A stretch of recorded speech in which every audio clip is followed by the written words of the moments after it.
Sunday dinner, episode, oh shit, season 2, episode 1. Round of applause, air horns, all that shit. We're back. We were supposed to take last week off, but we decided to do a special edition of New Year shit. It wasn't really the same show, but shout out to everybody tuned in. It was actually one of our biggest shows of biggest shows of the year. It was the first show. But this year, all types of dope shit. We're kicking this season off with a guest. Same Hustle, New Money's here. D Brown and Denn Dollarz. We'll be bringing them in a little bit after I introduce this week's panel. And let's get to it. Co-creator, co-host, brother, the incomparable Syndrome True Show. What's the motherfucking deal, Robbville? Hey, do I sound all right? My headphones fucked up. Yeah, you're good. Everybody's looking up to see what that word means. INCOMPARABLE. Ooh, that was right off the dome. Look at you. Did you do good in the spelling bees in school? Hey, I won like 3 of them bitches, but anytime I got, you know what I'm saying, to like the real competitions or whatever, that I was getting smoked by kids though. I did when it was the real words that no one uses, but you got to know how to spell them shits. I fucked that shit up. I was always getting in trouble in school, so they're like, "Yo, you could." I had in-school suspension at Westside in junior high school for like 27 days in a row. Mr. Booth fucking hated me. I was always getting in trouble, right? So they're like, "Hey, if you do the spelling bee, you could get out of in school." And for anybody from East Chicago that went to Westside, when you got in school during lunch, you're on stage eating in front of everybody. Like everybody's in the cafetorium, they call it, because there's a cafeteria and an auditorium. Yeah, and they just put you on stage. Yeah, they just put you on stage. That's everybody watching you eat. Man. Yeah, it was weird. So I did it. I won, and then I went down to Indianapolis for the state finals. Boy, let me tell you about the words they had for us in East Chicago and the words that they had for the state final shit. First round exit real quick. I got bounced out that motherfucker. I couldn't even tell you what the word was. I couldn't even spell it, let alone pronounce it. But I don't even know what it means. So me asking for the definition was just buying me time to get me knocked the fuck out. I wasn't gonna feel that shit right. I'm sounding it out in my head over and over and over and over. But can I pronounce it again? Pronounce it again. We got the hostess with the mostest, Miss 5 Random Questions herself, who I'm pretty sure she got the questions ready for tonight, Miss Bianca Tate. Hi. Little Poison Ivy vibe tonight, you know what I'm saying? You know, I said I was gonna wear my good hair tonight. Hello, how's everyone doing? Yeah, you wore the good hair, but you got the beret over it. Now is the beret the hair attached to the beret?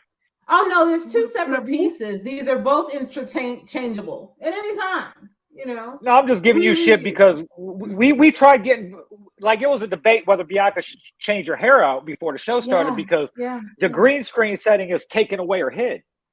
Yeah. Like a little green pin in the hair. Yeah, but yeah, whatever. You know.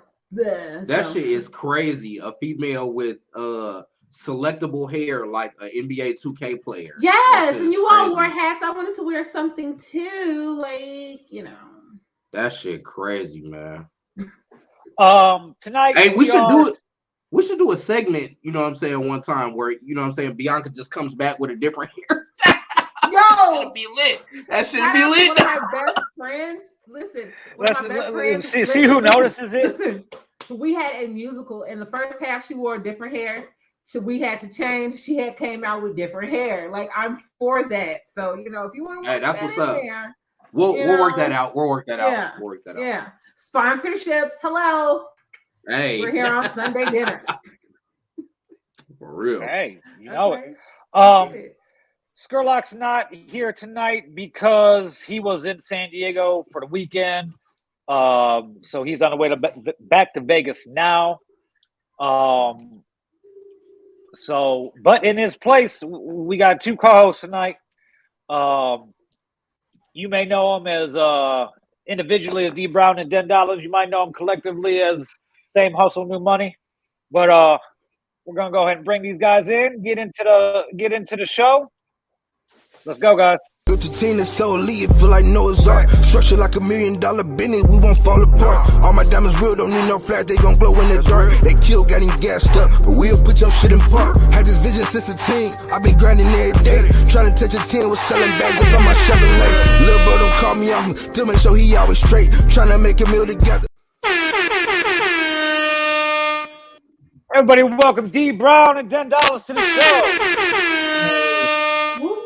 Yeah. Now, what's crazy is we've been trying to do a show together, an interview for like over a year.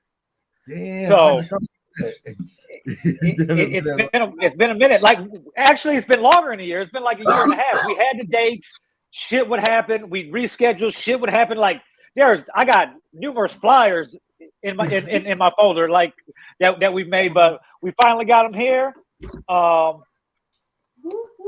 Let's get into it. Let's start the show. Hey man, hold on. Is that Jonesy in the back? Shout out to Jonesy, man. Oh my God! Hey, you! Jonesy, Hey, Jonesy is inspiring as fuck, even if you don't realize it. He be accomplishing a bunch of shit on the low, and then just be like, "Look what I've been doing," and you're like, "Oh shit." We got some good. Shout out to Jonesy. He put out a documentary last year called The Mecca. Go check that out on whatever streaming platform lets him post it. Go pick that up for sure. Get that ASAP. Yeah, for sure. Out to Jonesy. So we start the show off figuring out how everybody's week went. It used to be how's your week, but once Cindy was back here last week, it kind of turned in how's your week and other stuff. So Bianca, how was your week?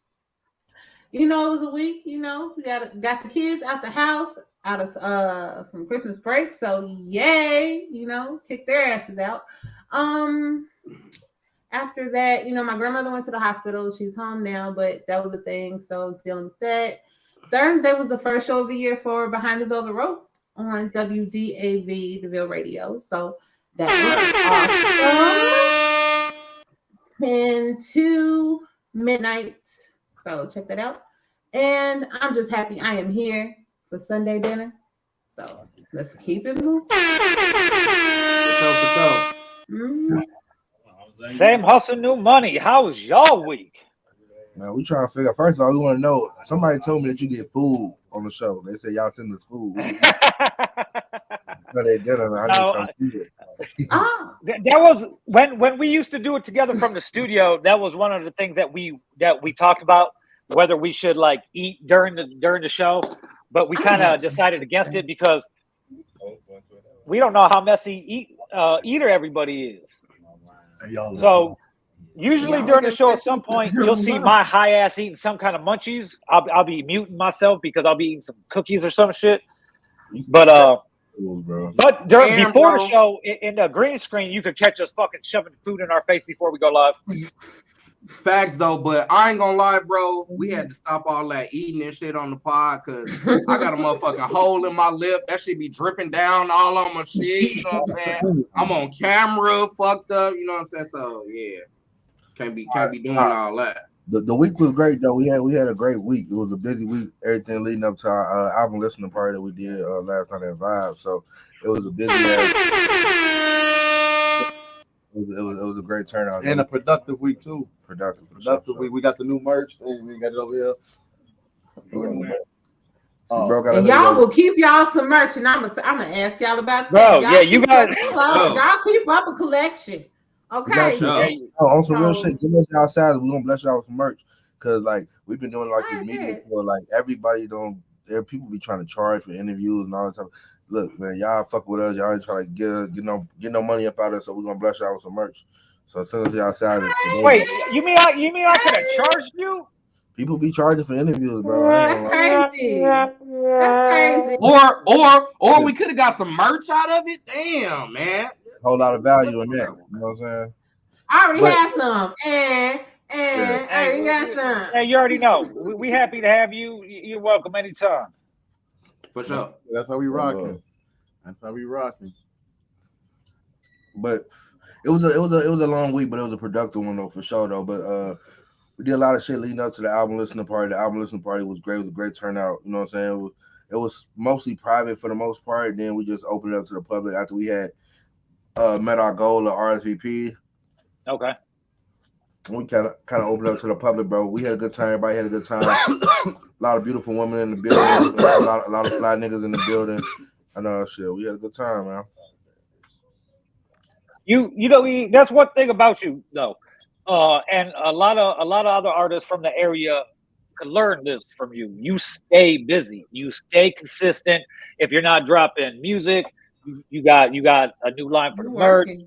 You know, working. We got a lot of shit going on. I ain't gonna lie. We really have emotion. Like it's like the goal is to always win, no matter what aspect it is. You know, you can't sit around worried about shit that's not contributing to you winning. Like that's why we don't even worry about what nobody else got going on like that. Like whenever we ain't doing music, we trying to figure out how else we can run up our money. You know what I'm saying? Trying to put ourselves in a different tax bracket for real. Yeah, exactly. That's the goal. That's what's up for real. That's the goal. But the merch is hot though. So if you ain't got no merch, man, if you watching, if you watch this shit after the fact. Yeah, you guys. I like this latest drop. You guys got some dope pieces. You know what's crazy, Rob? We actually got a bunch of designs that ain't even dropped. We still got pandemic designs that never was released. But like the goal right now, we trying to get into some stores. Like we got a bunch of designs. We just been building up the budget for the apparel. And we can just try to get into some stores, you know what I'm saying? That's I'm probably sitting on. I probably got like 70-some, 80-some designs just sitting there. Yeah, just sitting. I like your logo too. I ain't gonna lie, but you know, images everything, and you make sure your shit always look good. You know what I'm saying? Shout out to Gianna. She got her shit done. We got that. Yup. Got me right. Right. Yeah, images, everything. That's why we started the marketing company. You know what I'm saying? Like trying to help other people how they get that shit together. You know what I'm saying? If your shit look good, people give you a chance. Mm-hmm. They figure you feel it's professional when it's like, you know what I'm saying, done right. So. Exactly. And it's all about branding. There's very rarely where you'll see me that I don't have something of my brand, whether it's Sunday Dinner, whether it's Villain Radio, whatever. Like it's something. Even if I just got my chain on, you know, it's like you know exactly what I'm talking about. It's like it's if you play it right, your jewelry could be a tax write-off because it's advertising. Well, it's definitely a great marketing piece. Like, people will see me and not even know who I am until they see my chain. Like I literally just had that happen the other day. So it's like shit. People be thinking you buy shit to be flashy, but it's literally. Here's what I have happened to me. People breaking their neck and staring and following me, trying to figure out who I am. That's the airport. I love the airport. We moved to the airport. We be deep. Everybody look good. Everybody look like money. I literally had a nigga walk up to us. We went to Houston. When we came back, he was on the same flight. He said, "Hey, my man," he said, "I seen y'all come through the airport." He said, "Y'all all was rocking the same thing." He like, "I know what it was. Y'all looked important, so I had to look y'all up." He said, "I checked out y'all music, man." He said, "Keep grinding, man." He like, "I see what y'all building, man. Just keep grinding." Yeah, that was dope. That was dope. People pay attention though. You always got to brand yourself. I am actually. It's funny you asked that. I am this week. We're sponsored by West Coast Tour, Jealousy Runch, Fire. I had a Skurlock go down to the border. We went down to the border yesterday because there's a dispensary out here. First time customers get 50% off. This shit's fucking 33% THC, fucking $66, half off. It was like 30 something before fucking tax. So okay. And they always got fire. I love that shit. People come to town. I'm like, yo, we going down. But what you guys had to release party. You got some sponsored episode, man. You gotta share that. Send us some of that. Hey, shit. Hell yeah. You got to come out here. Next time you go to LA, it's only 2 hours south, but I'll be out here for the winter.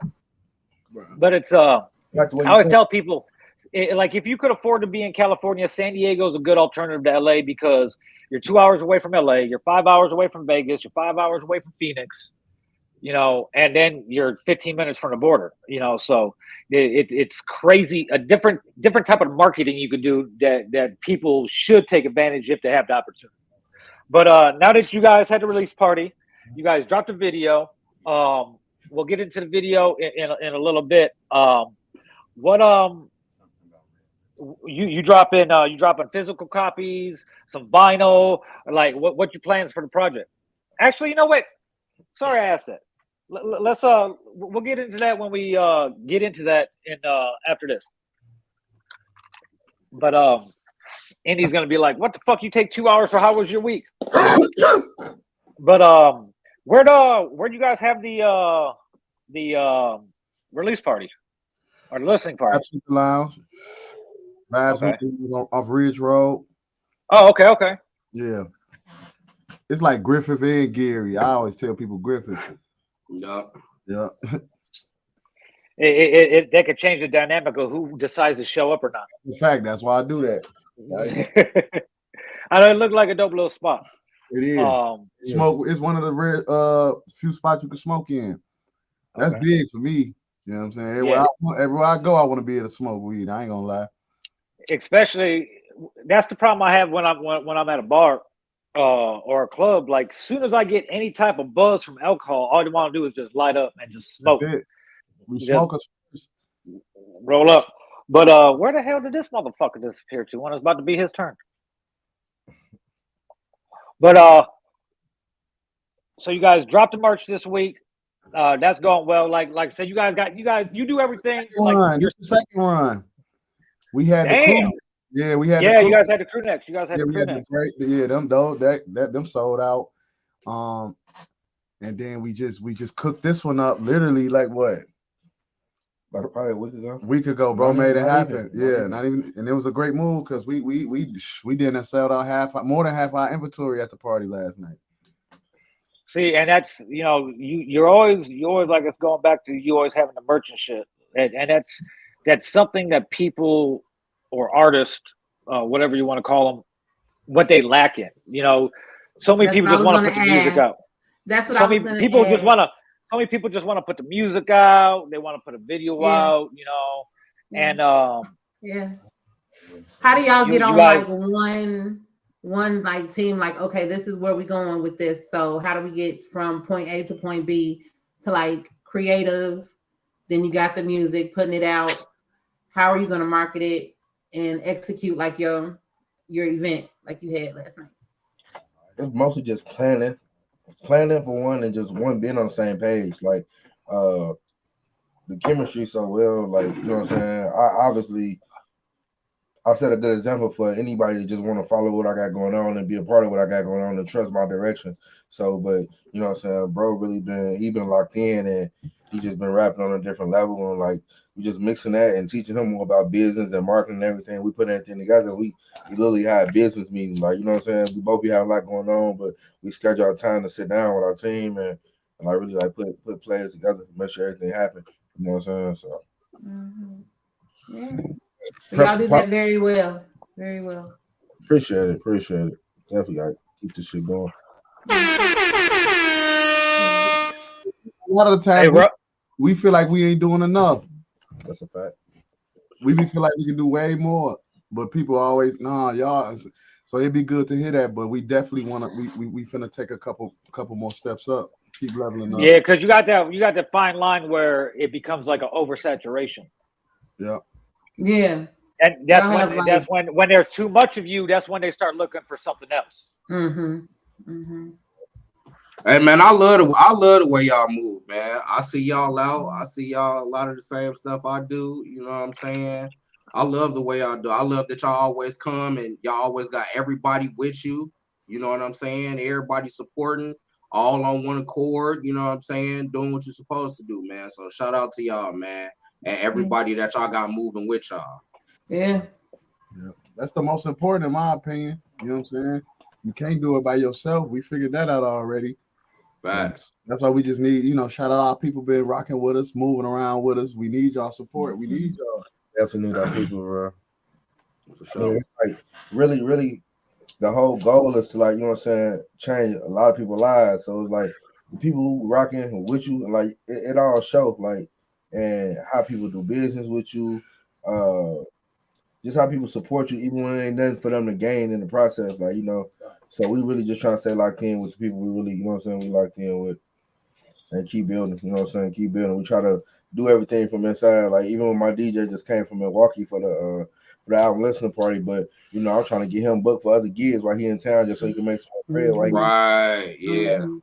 So like, it don't really just be about us. Like we trying to build up everybody around us. You know what I'm saying? Oh yeah, hell yeah. Bro, how was your week?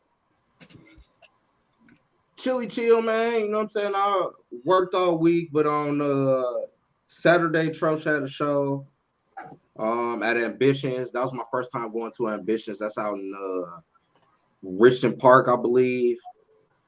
Sauk, it's out far as hell in Illinois, though. But yeah, it's out there. It's out there. But it was a really lit show. Shout out to Sincere, the rapper. Shout out to A Bug. Melly P was hosting with A Bug. So shout out to all of them. Headlining, I think Stormy headlined with Sincere. So yeah, shout out to all of them. It was lit as hell. Trosh ended up winning. They had like a little competition or whatever, and Trosh ended up winning. He won a headline spot. So shout out to all of them. You know what I'm saying? Big BH and WB. It was three of us in the building. You know what I'm saying? Along with Keisha Cautious. Dodie couldn't make it. You know what I'm saying? But so we was big in the building, and it was a good time though. I ain't gonna lie. They definitely kicked us out at 3:00 though. They was ready for our ass to go, dog. They called the police and everything. That shit was crazy. I'm like, shit. Oh, wow. Like, we got some rappers here. We need to get them out of here right now. They was not playing. They had three of them in the little ass parking lot. All of them had their lights on. Like, y'all get the fuck gone now. You hear? I'm like, shit. Okay. You know what past 3 a.m. either, so I feel like hell no. Trying to get the fuck up out of there. I ain't trying to do that. For real. Mm-hmm. I ain't got time for it. I hate even going that long. Okay. I mean, I get it. I get it from the establishment standpoint too, though. Like, I don't want everybody hanging around in my shit. You know what I'm saying? It's time for y'all motherfuckers to go. But to like call the police though, that's to me that seemed like a little overboard. Had Granny come out the back and yell at everybody and get y'all ass up out of here. You know what I'm saying? Some shit like that. But now you gotta watch that though. You gotta watch that. Yeah. Not late though. You see how to take all that kid lingering. Yeah. All this, you know what I'm saying? Shit closed. You know what I'm saying? Move around. Back it up. All the bullshit happens between fucking 3 and 6. Yeah. But yeah, other than that, you know, and I made it here today to Sunday to hang out with y'all. That's what it is. I worked this week. I was back at the dispensary just fucking legal trapping. And you know, that takes me all fucking over. It rained out here this week, like rain. Like I was on the E-way out here doing like 27 miles an hour. Everybody else going slow as fuck. Because one thing about California is motherfucking California do not know how to drive when it start raining. So I slow down, even though I know what I'm doing, but it's the other motherfuckers. So when I seen everybody else was fucking driving all slow, I was like, okay, it's going to be a little bit longer of a day, but at least it's going to be safe. So that's all I did all week, fucking basically. Then Skurlock came down for the fucking weekend for Ammo's birthday. Happy birthday to Johnny Ammo. They got here on Friday. I met up with them. Fucking smoked a bunch of weed. Went to a bunch of fucking restaurants. That's all we do is fucking smoke and go to fucking restaurants. We went to Hodad's. It's this fire ass burger spot out here. Fucking, I wish Skurlock was on so he could bitch about the price. It's like it's $22 for a fucking double bacon cheeseburger, right? But it's a big ass fucking burger, and you're fucking in Ocean Beach. You know, it's California. Everything's expensive anyway. But, I ain't gonna lie, that shit still sound right now to me. That shit sound like nigga what? $22 for the burger. Hey, I spent almost $80 for a burger in fucking Miami. So, like, do y'all get fries? Did y'all just kill the cow, or you know what I'm saying, something like that? No, fucking, it was one of those Wagyu beef fucking joints. Okay, so it's like some exclusive ass beef. Okay, bro, I was drunk and high. I don't give a fuck about what the price was. Like, it's like whatever. That night I wasn't even mad about paying that much for the burger because I looked at the menu. I was like, all right, I'm going to pay this much for this burger, right? What I was pissed about is after I smoked all the weed I took with me to fucking down to South Beach, fucking I had to buy something from a motherfucker on South Beach, and it was like $80 for the 8. That wasn't even the shit that pissed me off because if you're in Vegas or you're out here in Cali and you want if you want to go get something like an 8th of Khalifa Kush, it's gonna be $80 with tax. But what I was pissed off about is the little fucking cigarette bitch on South Beach that was selling the backwoods for fucking $40 a pack. That's what I was pissed off about. You gotta do that. All the motherfucking cigars were fucking $40 no matter what. So whatever. But we got high, went to Hodad's, then we went to this taco joint that was fire. Yesterday we went to Main Chick Hot Chicken. Fire as fuck. So if you're fucking no. If you're fucking if you're in LA, if you're in San Diego, check that shit out. That's pretty dope. Skurlock's actually probably gonna jump in. Look at that shit. But it was a decent week. Yesterday we went and ate and shit too, but I didn't feel good yesterday. I had a fucking headache. So I did that early, probably like 9 o'clock. Got up, went shopping, made empanadas today for dinner. Fucking got ready for the fucking show, and here we are. Sunday fucking dinner. So you know what that means. Let's get into the shit, as they say.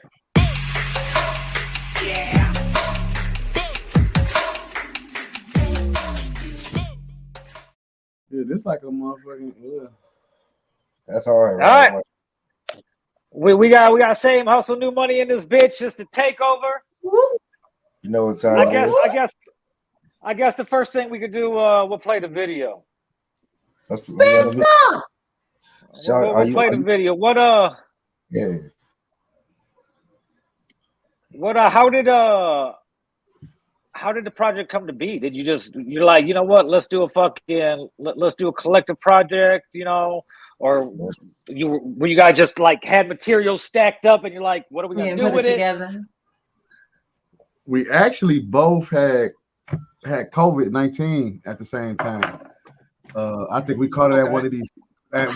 We was at the Bankroll Freddie at Playos. I had performed during our pandemic run, and we both was fucked up. Took the test, we was both messed up. So we ranked. I don't know what we ranked.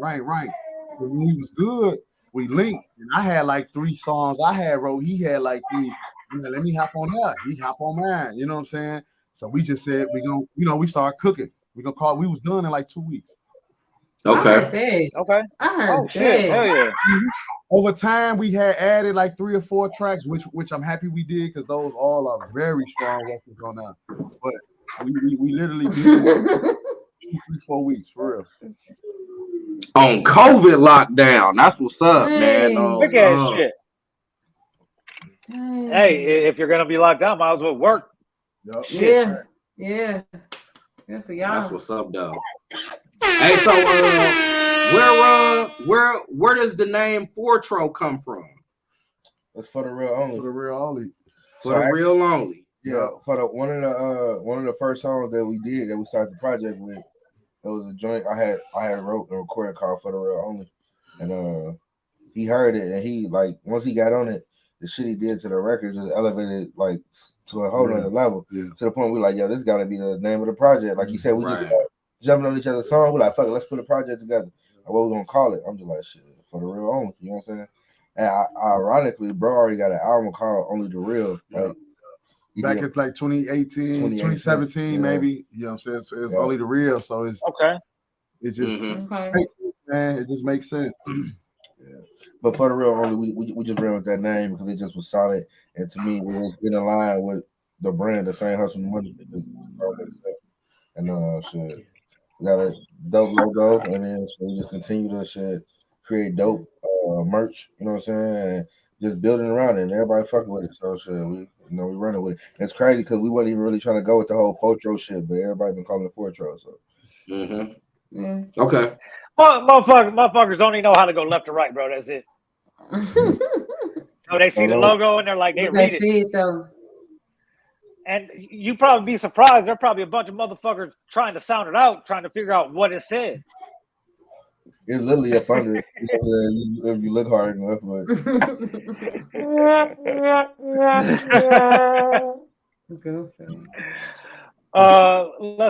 let's pause for a second and Skurlock's here. Let's bring him in. Skurlock, what's going on, motherfucker, today? Hey. Yo. Long time no see. Good, big dog. Mrs. Same Hustle, New Money. What's going down, man? I had to come in here. I heard you was gonna be around, so I put that motherfucker on sports and did 150 and got here. That's what I'm talking about. Mama, this nigga he shot my first video. Oh, for real? That's dope. Mama, I've been with. What was it since the beginning, right? Same Hustle, New Money from the beginning, my nigga. Fuck you mean, my nigga? Videos, bro. Oh damn, yeah, that's dope. 2012, 2011, Same Hustle, New Money, ain't it? Mm-hmm. Billy Bings or Beamer freestyle 2000 Same Hustle, New Money. Fuck you mean? Okay. I'm gonna fuck with my nigga. Okay. Good shit, right? We get it. But so 2 weeks, you guys knock this project out in 2 weeks, get everything ready, and when you dropped the video. Like, how did the video come to be? Because you were talking earlier. You're like, did we plan it or did we just do it? You know what's crazy, bro? We did this shit last year. That was last year. We shot that a year ago. Like a year ago. So shit. This music it's been in the tuck. Like niggas been trying to get that bag together, get their life together, get everything in order. But the project been done. Like you said, we added a few more songs on the end, but that video we shot last year. Yeah, we still got videos from last year. Honestly, that's one of my favorite videos. Yeah. And Remy, who shot it, he just shot plenty of videos since then. But to me, that's still like some of his best work. You know what I'm saying? So how do you guys know? How do you know when you about to when's the best time to you know what I'm saying, release your shit? You know what I'm saying? Because if you've had it for a while, you know what I'm saying. What made you release it now? But when we say a while, it ain't really a long, because we got it be people with music that they ain't dropped from 3-4 years ago. So this all still current. It ain't old, you know what I'm saying? Yeah. But it just be it got to be the right time. Like he said, we had to get our personal life together and get the bag up, because it costs to do all the stuff we doing, how we moving around. You know, we get investing in ourselves, so we got to make sure our business handled first. Then. You know what I'm saying? Because we plan just to keep this just to start. We trying to drop at least 2 projects a piece this year. Okay. Damn. Yeah. Say that again. Working. Y'all working. Okay. The rappers in the industry doing that. They dropping Dirt dropping every quarter. Lil Baby coming. Yeah. Yeah. So we got to work twice as hard. I heard that. Good for you all. But low key, one of the reasons they're doing that is so they can hurry up and get out of these fucked up deals they signed. With that deal. Yeah, that's true. And I feel like people's attention span is so short. You might drop some, you know what I'm saying, some stuff that's a classic, like how it used to be when we used to have the CDs. You could sit on Get Rich or Die Trying for 6 months. Yeah, we you know what, we've talked about that on the show before, where when we were growing up, our artists would tour off that project for year and a half, 2 years. You know, niggas still touring on music they made years ago. Niggas that you don't see no more. You never hear. We get a new project every 2 years, and that was it. Then the game started changing in the late '90s, early 2000s, and now, like Dan said, attention span is real short. You know, so. Hit them with a project. You know, you can hit them with an EP every quarter, really, if you wanted to. Yep. Especially if you got your business in order and you dropping merch with it and you moving around, you setting up shows. You know, that's another thing too. Like even with the event last night, we thought our own show because you know don't nobody want to. You tell a promoter something, you got a booking price. People be looking at you like you crazy. Like, oh, you ain't famous yet. You whatever. Like, bro, I could just throw my own show and make the bag myself. You know what I'm saying? I heard that. Event, you know what I'm saying? So, but you know what I'm saying? You got to put up a little beret on the front, but you know what you know. You get the money back and more. You'll make that, yeah. Yeah, so, but it's all investments. Are y'all paying attention? Yeah. Hello, viewers, are y'all paying attention? This is some good information. You know what I'm saying? Like, you know they're not paying attention. Really low, y'all should. Yeah, nah, you gotta pay attention though, because honestly, like people don't understand, like this is a music business. Like this is the business of music. Like it's not no talent show. It's not. This ain't none of that. This shit really is business. So you know, I look at it as like shit. You are a business. You know what I'm saying? Your entity is a business. Everything you do is whatever you do. If you plan to do shows or whatever you choose to do, you supposed to be building yourself up, building your value up. You know what I'm saying? So when you go do them shows, don't just go do them. You know what I'm saying? Make sure you got some promo. Holler at the people, leave something there on the table, hit the cars before you leave, catch some followers or something. Niggas just be out here just want to just go get on stage, just get on stage. Like, nah, all this shit gotta all funnel into the right place. Yeah, exactly. That was another thing that I wanted to do with the show. This show is going to be informative to other artists who aren't necessarily where they want to be and don't exactly know what to do. Like you've laid out a blueprint that's easy to follow, even if people don't know you personally. Consistently, you gotta add consistent. You know what I'm saying? Because you've been back to back. You know what I'm saying? And it's hard to be consistent. It's hard to be consistent. We struggle with that too. Like like you say, like we have personal shit going on in our lives, so you know you always gotta. No matter how much you love doing music or whatever you're doing, you know what I'm saying, you got to pay the bills, you know what I'm saying, you got to take care of whatever you got to take care of. So, you know, it's important that you make sure you can secure all that before you just be out here spending your money on anything. But before you just spend your money on anything, though, you need to just get some game, learn something, come to some events, network with niggas. Like, you know what I'm saying? I ain't send you information, but it's definitely a situation where the game is to be sold, not told. Are you willing to, that's an investment shit. I had to spend thousands of dollars to learn all the shit I learned, whether it was the right way or the wrong way. If I spent the money, I learned the lesson. You could get that lesson for a small percentage of the price. You know and then take the game, run with it. And then so you can charge the next nigga information. Game is to be sold, not told. I think once people get into it, they realize it is an investment. It does cost a shitload of money, but it also takes a shitload of work. Yeah. And either they can't. It's hard for them to do both. Have the time to put into it, because if they need the money, you know, most people need. You know, they have to have a real job. They got the 9 to 5. They got a family, or whatever. Try to juggle everything, but you got to be able to. Where did I read? I read yesterday.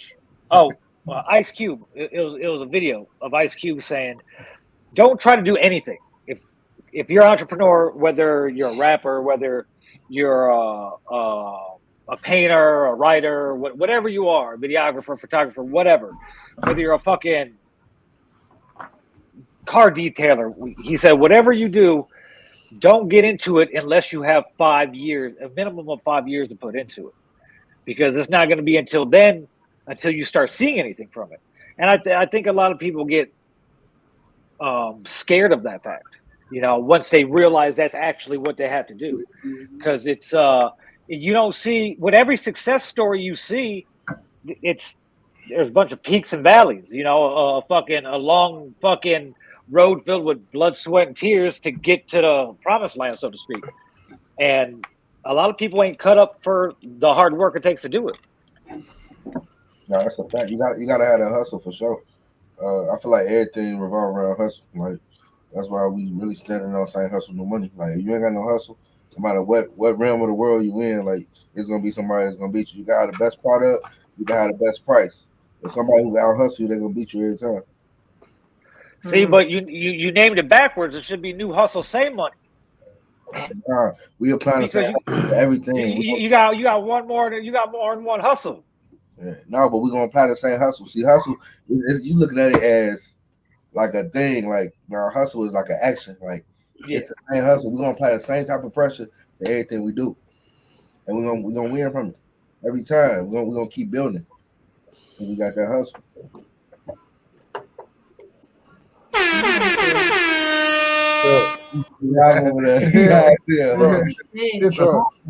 God damn. So bars. Let's get into it. D Brown. For those who don't know you or aren't familiar with you, who are you? That's a crazy ass question. Nah, it's a great question though. But yeah, damn. Every time I start getting good, I fucking feel like the internet about to get. Yeah, but I'm D Brown, man. I've been doing music for a long ass time. Same Hustle New Money is the brand.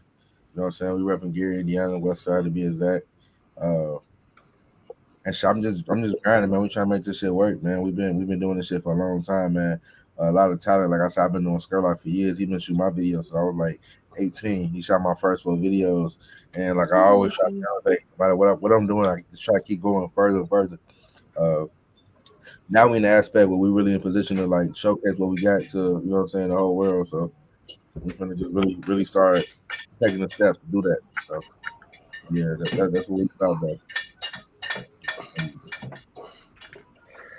Like you said, Skurlock shot your first 4 videos long time ago. What made you pick rap? Rap.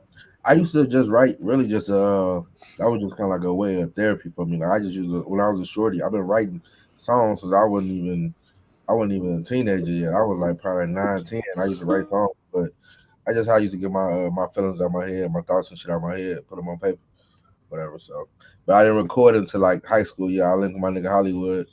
Shout out Hollywood, man. At the time, shit, he was the first thing I knew with the studio.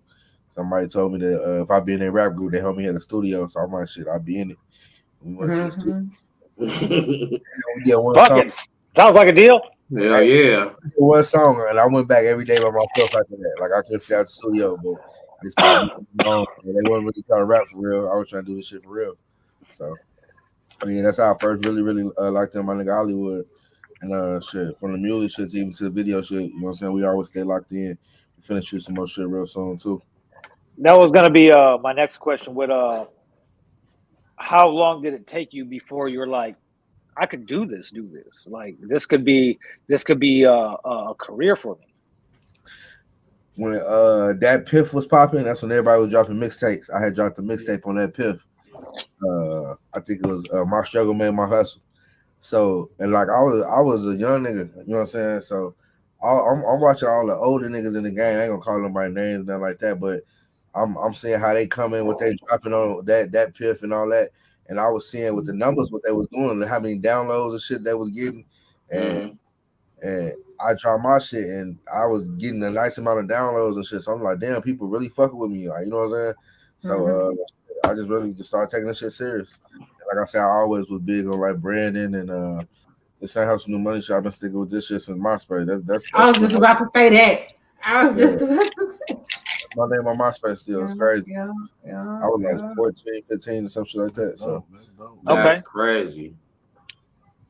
Have you been consistent throughout the whole time? Was there any time where you're like, you know what, I'm not even gonna fucking do this? Hell no. I used to every year I used to have a battle if I was, cause I love cars and shit. So when I was young, like 19, like around town, I was fucking with Skurlock. If I was doing music that year, I'm shooting video after video. If I wasn't on music, I'm trying to save up to put these 6s on my Chevy.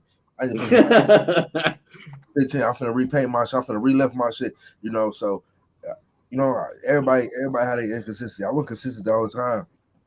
And if I was the whole time and I'm still where I'm at right now, nah, I was doing the wrong thing.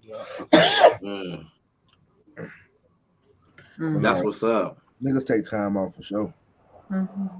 What about you, Dan? How'd you get started in this? Well, you know, I'm from EC. You know, I was always like, Man, you know, it's crazy when you said something about West Side. You could hear us. You was talking about in school detention. I'm telling them, yeah, they used to make us eat on the stage. On the stage, right? Like we was just some criminals. Everybody watching us eat. Yep. But my uncle them had a studio. I was young, you know. So I was in the studio. So I was like 9 years old, and I always like went to church. So we was in the choir while they playing that. I'm in there rapping. I ain't gonna lie, I'm in church rapping. You know what I'm saying? Mm-hmm. Just to the, you know what I'm saying? So I always, you know what I'm saying, start getting in the studio probably 9th grade. Shout out Roque, he was the first person that I got in the studio with, you know, because there was people rapping in school, like high school, you know what I'm saying? Like the young Caleb's, I think it was AD, Mike Smitty, they was rapping in school, and I'm like, no, I ain't ready to. Yeah, okay. As soon as I graduated, I went right to the studio, dropped Dollarville, and it was up ever since. It was up ever since. Roll. How did you recruit then into the collective? Shit came about when me and 30 Boy Will, we had dropped the project Full Court Pressure in 2019. It's one of my favorite. Hard. Yeah, Full Court Pressure. That motherfucker still smacking to this day. I ain't gonna lie. Yeah. That's when I got into it. I was like, what is this, boy? Yeah, nah, I feel like we left a stain on the city with that one. I ain't gonna lie. Yeah, that shit crazy. Legendary shit with that project. But shit, me and 30, we was locked in. We was recording track after track. He had sent me a song for a feature. That's how that shit started too. Like he sent me a song for a feature, and I did it. At the time, I was in the inconsistent stage. I wasn't even rapping and shit for real. Like, but he sent me a song. I liked the song. I did a verse to it. It was crazy, and then shit. The song was so hard. I was like, I got something for you. I'm gonna put you on something. So I threw him on one of my joints, and then we just started building back and forth. In the process, Den and 30 had just dropped a joint called Every Season. And here we did Roddy Ricch. Yeah, Roddy Ricch Every Season. I've been a fan of his music for a while. You know what I'm saying? I always watch, like I say, back in the day when I was shooting videos, like I was like one of the only niggas shooting videos, but he was shooting videos too. You know what I'm saying? He was in EC. I had never really met him for real, but I always was a fan of his music. But him and 30 had just did some shit, and you know, he came to the studio one day while we was at the studio. We was at Roque crib, and shit, we just was all just chopping it up, like, you know what I'm saying? Like, shit, I'm trying to tell him about like how to brand yourself and shit like that. Like, man, you need to have a brand, boom, boom, boom, boom, boom, you know. And then like niggas like, boom, we already got a brand. Like, shit, same hustle, new money. So I'm like, shit, that's what niggas want to do. And niggas like, yeah.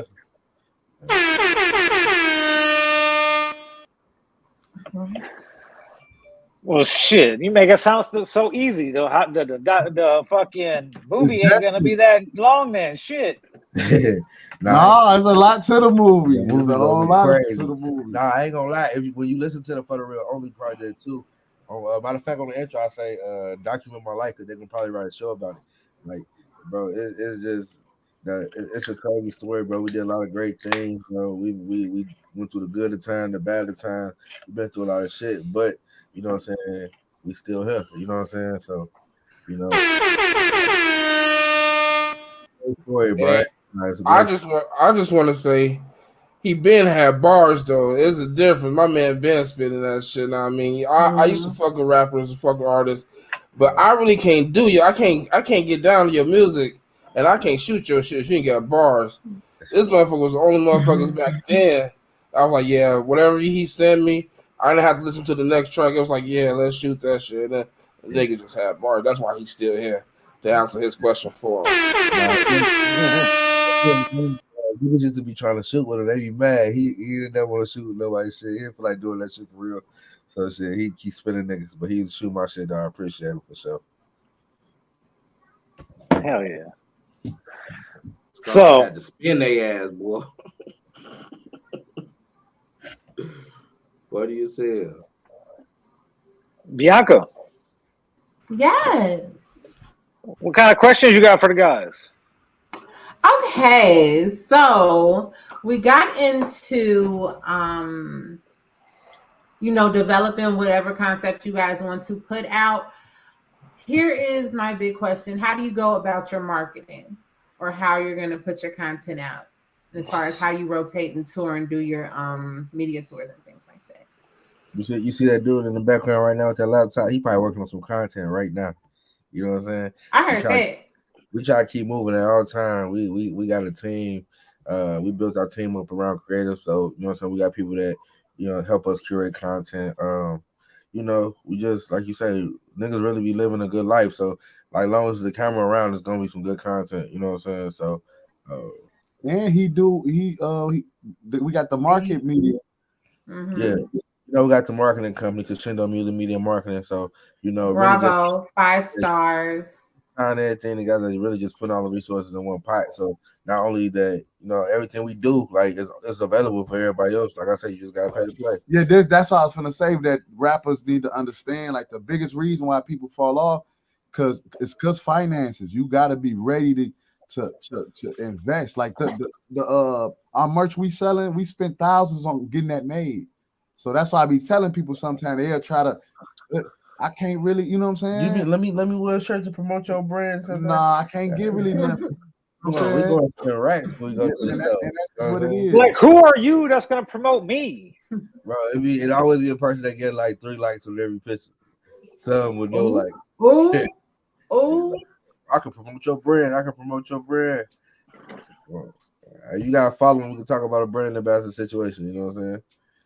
But always, like you say, taking advantage of any chance to market ourselves. We go do shows. We don't just go do a show like without no type of material to leave behind. Like, we got banners that go on stage with us when we performing. We got flyers. We might be inside the stage performing. Somebody on the team might be outside putting flyers on their car. You know what I'm saying? So that's why you was in the building. By the time you come out, you know what I'm saying, you go, this buddy know from the inside. What the fuck they was talking about, you know what I'm saying? Motherfuckers be still. People don't be liking to be receptive to new music. They don't want to get new shit a chance. People be liking what they like, you know what I'm saying? The kids, they be opening new shit, but grown motherfuckers, they like what they like, you know what I'm saying? So you really gotta beat it down their face. You gotta put it in their face. They just like the radio. The radio, a lot of songs you like, you don't like them because they that good. You just like them because you hear them all the time. Facts. You gotta stay in their face over and over again. Over. Well, let's get into this video real quick. John Remy, the director. And all right. Let's see here.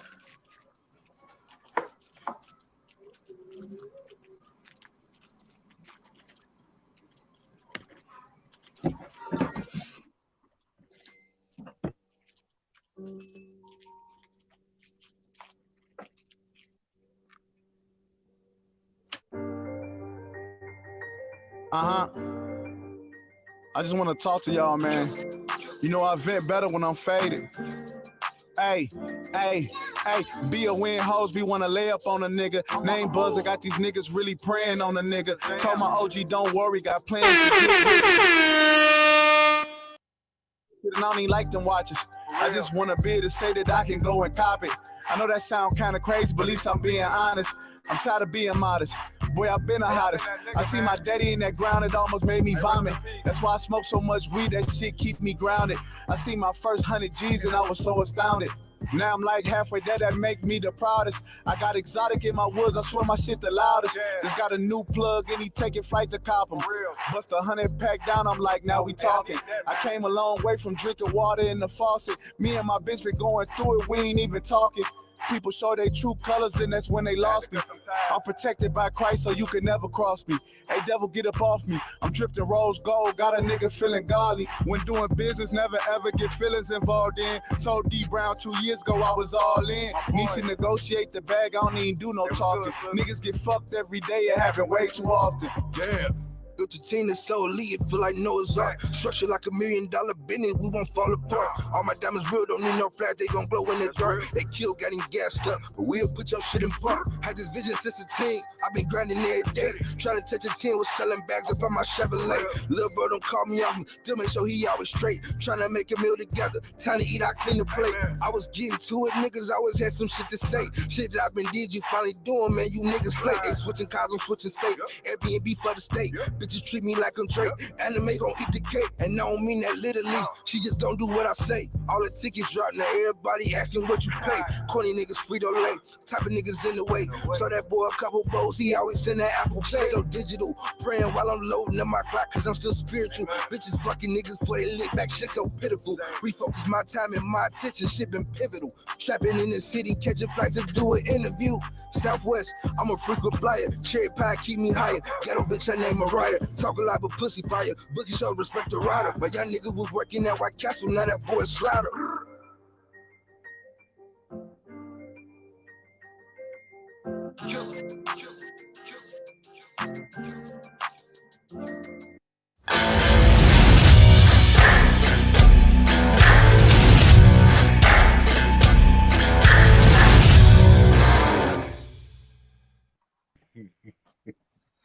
Okay, I like it. I love that video. I ain't gonna lie. And Y'all fuck with that? who produced it? Who's tracking it? Lil bro produced that, Right, right? bro. Yup. Killer Cam Killer Cam. out of Indianapolis, Indiana. He from EC though, but He from he's EC. staying now. Man. Still now. Young boy, killing shit. Fuck with it. Yeah, that's bro, little brother Yeah, too. that's Like, my little brother. we try to keep everything in house. You know what I'm saying? We fuck with our people first. Okay. You know what I'm saying? But nah, bro, he got a couple of joints on the album. He got Jonesy got a couple of joints on the album. Roque on the album. We try to fuck with our local people first. High Tech on the album, yeah. We High Tech producer Drew, me and Mo3, he on the album too. Like, you know what I'm saying? So we fuck with our people.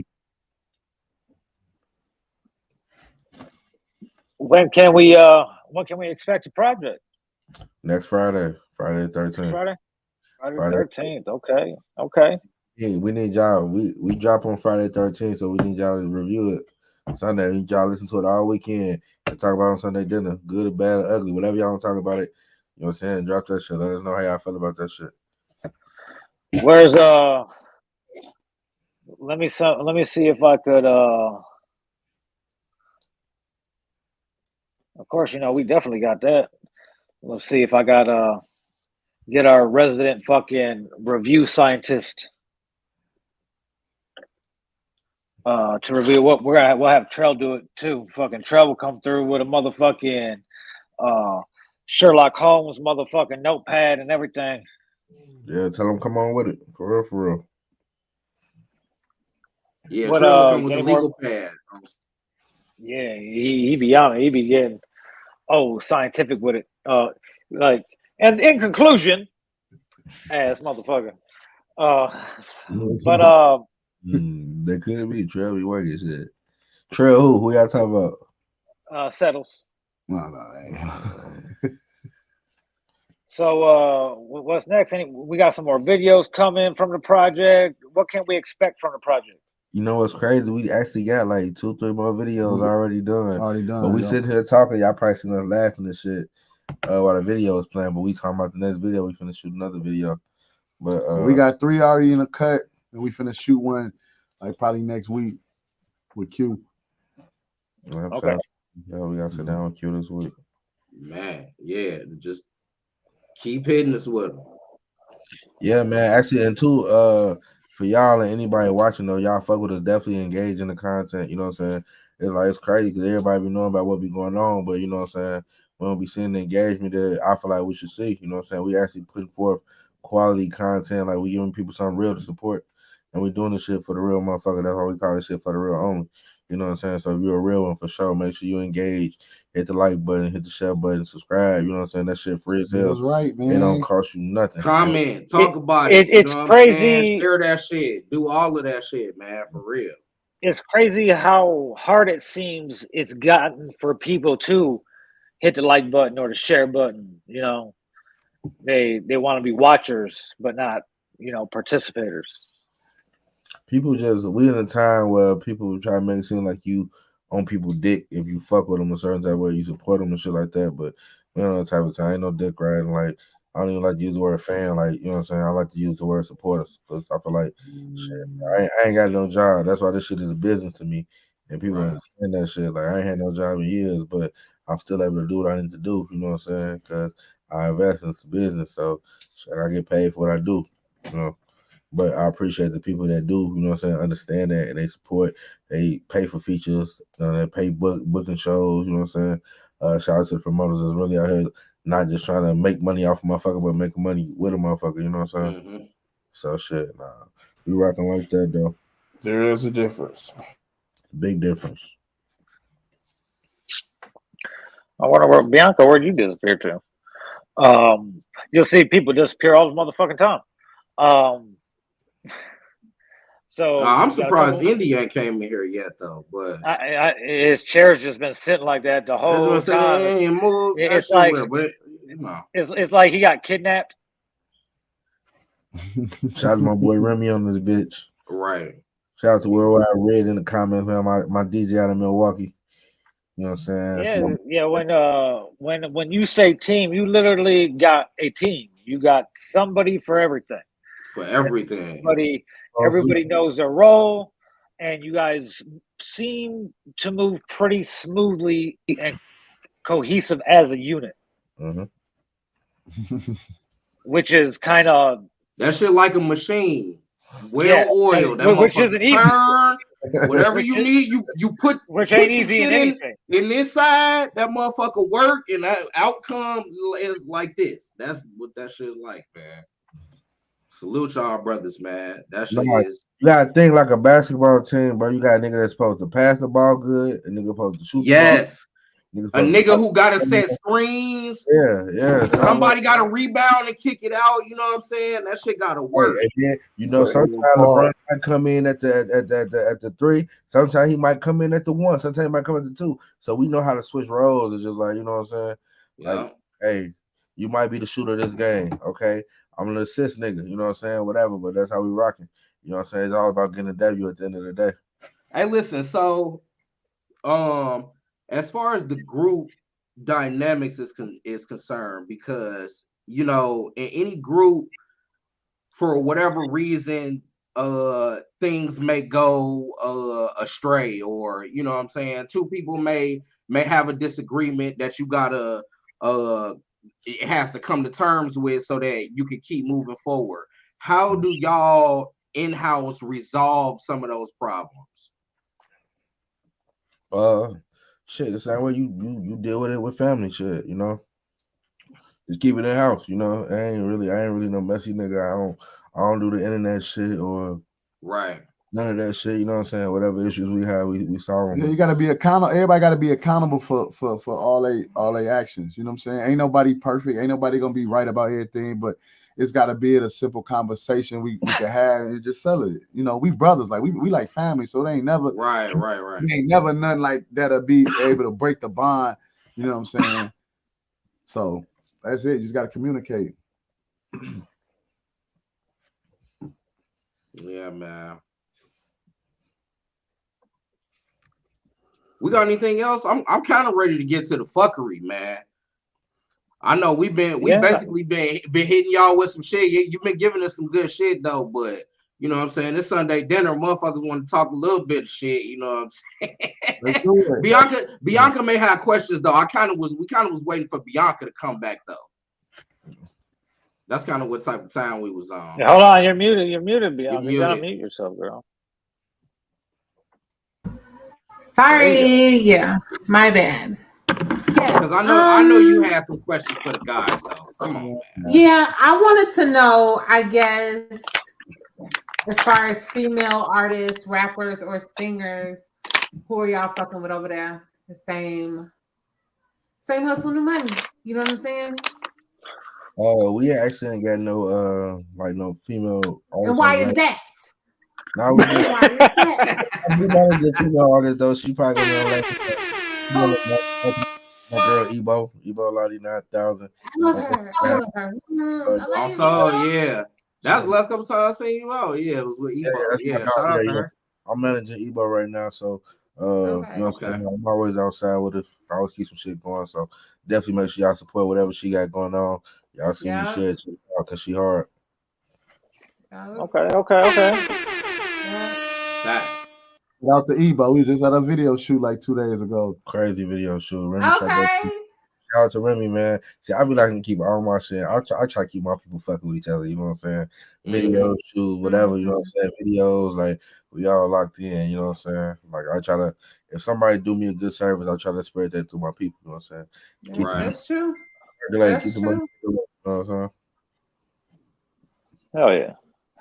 All right. He wants to get into it. So you ready to get into it? Yeah, we waiting on y'all. Go. What the fuck happened this week? Oh yeah, the football players. Football, you know. Oh shit. Oh yeah. Yo, From the Bills. Yeah. What is Darren Yeah. Hamlin? Yeah, I was watching that game live, and I see. Yeah. I had a parlay. Yeah. Oh my god.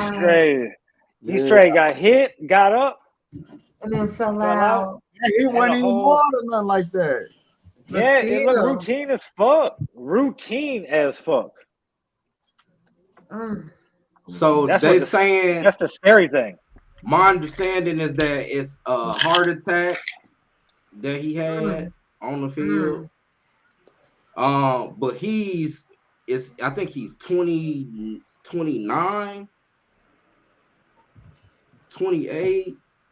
Any case, way too young to be having a heart attack. I mean, I know you're a football player, but yo. And it's also, I've heard people say it could be the position of where he got hit by his heart, and then like how his heartbeat could have been going at impact and stuff. It's like so complicated how all of those little factors, like, you know, for this to happen on the field during the game. Yeah, man, that's crazy. I did hear that he's been alert enough to FaceTime with the team now. So you know what I'm saying, he's doing much. He was on better in that FaceTime situation, with Meek Mill and old dude. Okay. The white dude like Meek Mill always with it. Used to own the Sixers or own part of the Sixers. The first thing he said was who won the game to the nurse when he yeah. Surprise! They fucking not rescheduling the game. Yeah, you know that wasn't gonna happen. Which I don't. What the biggest controversy of that shit happening? What drew more attention to it, or actually what drew more attention away from it, anything, was the fucking Skip Bayless tweet and the fucking resulting shows. Fucking. I mean. If you're thinking about it from like a CEO or management standpoint, you know, yeah, you kind of got to figure it out. You know what's going to happen. You know, they decided not to reschedule the game, and that game had fucking crazy playoff implications. Yeah, it did. That's another thing. I felt a little selfish because I just wish they would have kept playing, because that's gonna be a great game right there. It mean a lot. It's some gambling implications. That's you know what I'm saying. They definitely gonna be looking at as far as this concern. You know what I'm saying, because with them not being able to play the game, you know what I'm saying, that may determine somebody who made a futures bet last year on such and such making the playoffs. You know what I'm saying, and they end up making it because of that. So it's definitely gonna be some gambling implications aligned with that though. But man, so are we still on this about football, man? About what? That shit is crazy, bro. For a motherfucker to have a heart attack on the field. But this shit is like really unsafe though, bro. He young as hell, man. Y'all can't tell me football ain't have something to do with that. No, it happened in all the other sports too. That just ain't football, man. Yeah. Really? Wait. Hold on now, y'all. Football the same as all the rest of the sports? Can I tell you what I saw? My son was playing basketball at his tournament. Poor child broke his collarbone. Okay. Listen. I'm like, oh my gosh, come on. Like, it's I get it because in the other sports, there still is a probability that you could get hurt doing something. But football, you pretty much know that you're gonna get fucked up. Y'all know that shit, right? Man, These niggas running into each other all the yo. That shit can go down any kind of way, anywhere. Is that written in Okay. contracts? You think like you can't hold us liable if you know what I'm saying? XYZ happens. Of course, it's the NFL. Yeah, I mean, basically they're independent contractors or what they are. You know, so each deal's kind of structured the same, and depending what player it is, they'll have maybe a couple more amendments or something what they can and can't do. Like big name players, like they'll have all type of clauses where they can't do anything fun or anything because that's an insurance liability. No jumping on trampolines with your big ass. Don't do none of that shit, boy. None of that shit. So low key, if the option is to take the stairs or the elevator, you get your big ass on the elevator, motherfucker. All type of shit. Like Jason Williams, who played for Duke and got drafted by the Bulls. He wasn't supposed to be riding a motorcycle that he crashed at the end of his career. Yeah. Well, which was the eventual end of his career. He came back, but he wasn't shit. Like Bobby Hurley. He wasn't shit either when he came back. But yeah, it's I mean, football's dangerous. What the fuck do you think is gonna happen? I mean, I don't think somebody's gonna have a heart attack really. Maybe fucking concussions, broken bones, something like that, Bro, because they already puncture holes in your fucking hand from cleats or something like that. But I definitely don't. Wasn't they having questions about the little quarterback from Miami? That was a concussion. They sent his motherfucking ass back in the game. Yeah, that was bad judgment by the coaching staff and the athletic trainer. But that was a concussion he had. But yeah, I mean, from most of these players, all these players. Well, let's say 90-95% of these players have been playing organized football or basketball or whatever for years, years since they were children. And the whole time it's ingrained into them, just walk it off, just walk it off, just walk it off. So even if they don't have anything major, like their fucking bone popping out the fucking skin or something like that, they're going to try to play. And plus they're getting paid fucking millions of dollars. So your sick day got to be a little bit different than somebody that's working at fucking Dunkin' Donuts, okay? I ain't gonna lie. So, but it's like you could safeguard against a couple things, like the CTE shit. You could do more studies. You could find different ways to pad the helmet. You can limit certain hits, whatever. But there's certain shit you can't safeguard against. You can't safeguard against cardiac arrest by some young, player. I mean, of course, there'll be an autopsy done. It has to be paid. It's not a murder or nothing, so it's not fucking mandatory. But I'm sure they'll pay to have it done to see if his heart was diseased or anything.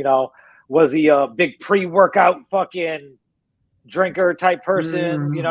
He take pre-workout before the game. There could be a lot of contributing factors. So you could have a fucking family history of fucking heart problems. Whatever. So. But it's weird how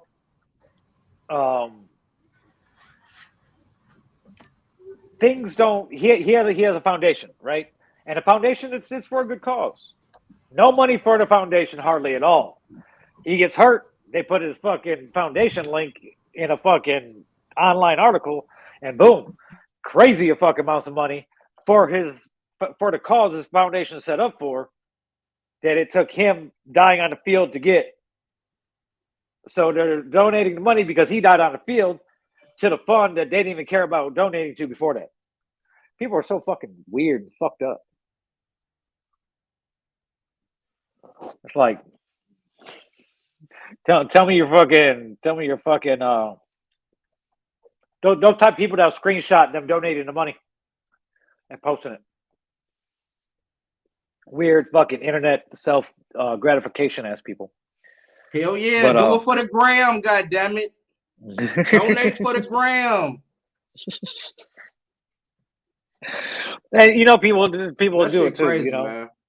You'll see it on Instagram, you'll see it on Twitter, whatever. No, I hate them motherfuckers on TikTok. Or they be giving shit out and they show the little TikTok video like, bitch. And what the difference? Look at all the old school football players. You know, like in the 60s, 70s, 80s. Like they weren't 90s. They weren't just like dying on the field or anything like that. And that motherfucking the game was harder back then. They had less rules. Yeah, they had fucked up ass equipment. Their shoes was fucked up. They was playing on old ass Soldier Field back then. They fucking that shit up, boy. But if you look around across all sports, all major sports, and as time has went on, and with all the technological advances that we've had, you know, there's more injuries now than there ever had been. I mean, maybe back in the day, the motherfucker just soldiered through it. Now motherfuckers are pussies. They're like, oh, load That's what it is. So it's because these kids is soft out here, boy. Soft as hell, for real. These kids is soft as hell. They get participation trophies and shit. Who kids is these, man? Look, these I got kids. this place. That's fucked up. It's our kids. It's my kids. It's fucked up, dog. Yeah, man. These kids though, that shit. I don't know though, man. I kind of like what LeBron be doing. You know what I'm saying? He'd be like, you know what? Fuck y'all. I ain't playing.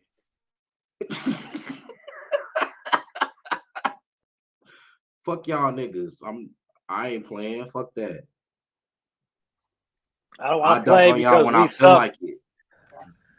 Yeah, I'm trying to break Buddy record. You know what I'm saying? So I'm gonna come out here and shoot these threes, motherfucker. I ain't dunking on nobody. Bro, like, you know, there's like no defense in the NBA anymore. Like, yeah, that's tight, anybody. No, that's like like, Bill, I ain't even gonna lie. That's just random ass people just dropping 40 pieces, like, bro. Bro, no, that is cool. What wasn't cool was when Jordan and them Knicks and punching niggas in the face and tripping niggas and pushing niggas out of bounds. That shit was actually lame, bro. The score of the game used to be like 82 to 77. That shit was lame as hell, bro. I like the nigga shoot threes. Yeah, I like the nigga shoot threes and turn around and shit, and you know what I'm saying? Shoot from half court. That shit go in. I like that. Fuck that New York Knicks, Indiana Pacer. Fuck that shit, dog. That shit was whack. That shit was whack, bro. I also don't want to see Donovan Mitchell get a motherfucking 71 points either. Why? Why do you disagree with that? Because he did it against the Bulls. So what? Trade somebody, nigga. Trade somebody. I don't care. I want to see that. Hey, I heard Lauri Markkinen just hit he hit like 40 something the other night. He's been balling. He been hooping all year, bro. He been hooping all year. Jazz, and we traded thought he was a bum, traded his ass away, huh? We had to do that anyway, though. He was a bum there. He wasn't. He wasn't. He could play, but they couldn't get him enough work to where he would be one of the 3 or 4 best players on the team. They had too many other people, so they had to get rid of him. Well, that was the point of drafting and bringing him over too. You know, I mean, they had to buy that motherfucker out of his contract to get him over here. So, what kind of bullshit is that? And then like I said, it's also a lot to do with the coach. Jimmy Boylan was a coach, and he fucking totally destroyed that motherfucking kid's confidence. You know, as soon as he fucking left, he started becoming a fucking hella sprints. They're like, yeah, dude, we don't want to run this As soon as Lauri left, he fucking became like a whole fucking new player. You know, he became, and he's not even really a focal point like that, you know? He's just getting fucking looks and fucking actually having some of the offense, you know, revolve around him while he's, you know, on the floor. He didn't have that out here or, you know, in Chicago, so. Fuck all that shit. What else happened this week? Bunch of people. What they say? What was the final count of the fucking the witnesses for the fucking YSL trial? Oh shit! It's like 300. It's like 300 or something like that. Yeah. It's 300 possible, and it's not like 300 witnesses for real. I don't think. They just sent out all types of motherfucking letters. They're like, here's the subpoenas. Who's going to open them and who's going to get served properly? So they have to show up. That's crazy. We were talking about Skurlock had sent me the link of the judge reading some lyrics out in court. Oh, that was crazy. They're gonna fucked up, man. It's crazy. The focal point. I mean, California, New York already did it. No, I think California did it. New York's about to do it. One or two. The limit Shout out to COA. The limit what they could use lyric wise and shit like that. But you can't be Shout a out fucking COA. idiot. That nigga Rock here too, COA. COA in the building? Nah, DJ Rock. Oh, shout out DJ Rock. I thought you said COA is in the building. I'm like, that's my boy. Shout out DJ Rock. You gotta no lyrics can't be used against you. Should be used against you, you know. Freedom of speech and all, but you also can't be a fucking idiot and tell on yourself either. Right. Like, where you draw the line? It's like for entertainment. It's like being a writer, and then you write a movie, and then all of a sudden they want to charge you for the ideas that you put in this movie. Similar, but they just sticking it to a rapper because they know it's coming directly from him and he's portraying it. So all that shit is it's like fluky as hell. How it's loopholes to the freedom of speech. Yeah, it's. I wouldn't really call it the loophole, as opposed to. There's one thing about rapping about the stories or whatever, but when you telling the story so explicitly accurate that they could link it back up to you, that's kind of you got to draw the line somewhere. Like, you can't tell on yourself.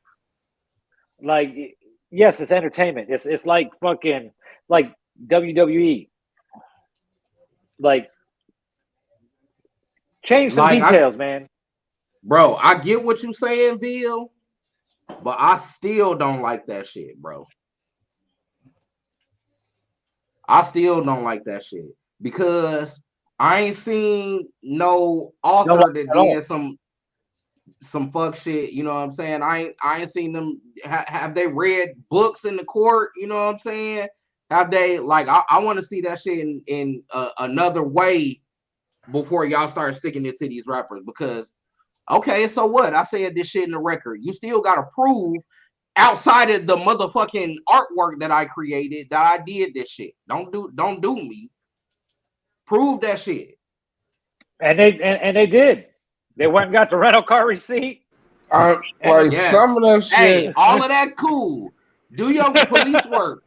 Your good police work. Do that shit, but don't pull up my Apple Music shit though, nigga. Don't do that. Like Storytime with Uncle Bobby. You know, used to do Storytime with Uncle Bobby a lot, but I started running out of stories that I could tell.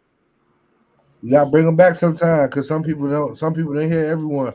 Well, what I'm gonna do is I'm gonna take it to TikTok. I'm gonna take it over and do them on TikTok. That's smart. But I stopped because I ran out of stories, because everything else, the statute of limitations hadn't run out on yet. Like, there's a lot of dope stories, but you also don't want to incriminate yourself. You know, like, it's like, and those are some of the best ones. And it's like, what state did I do it in?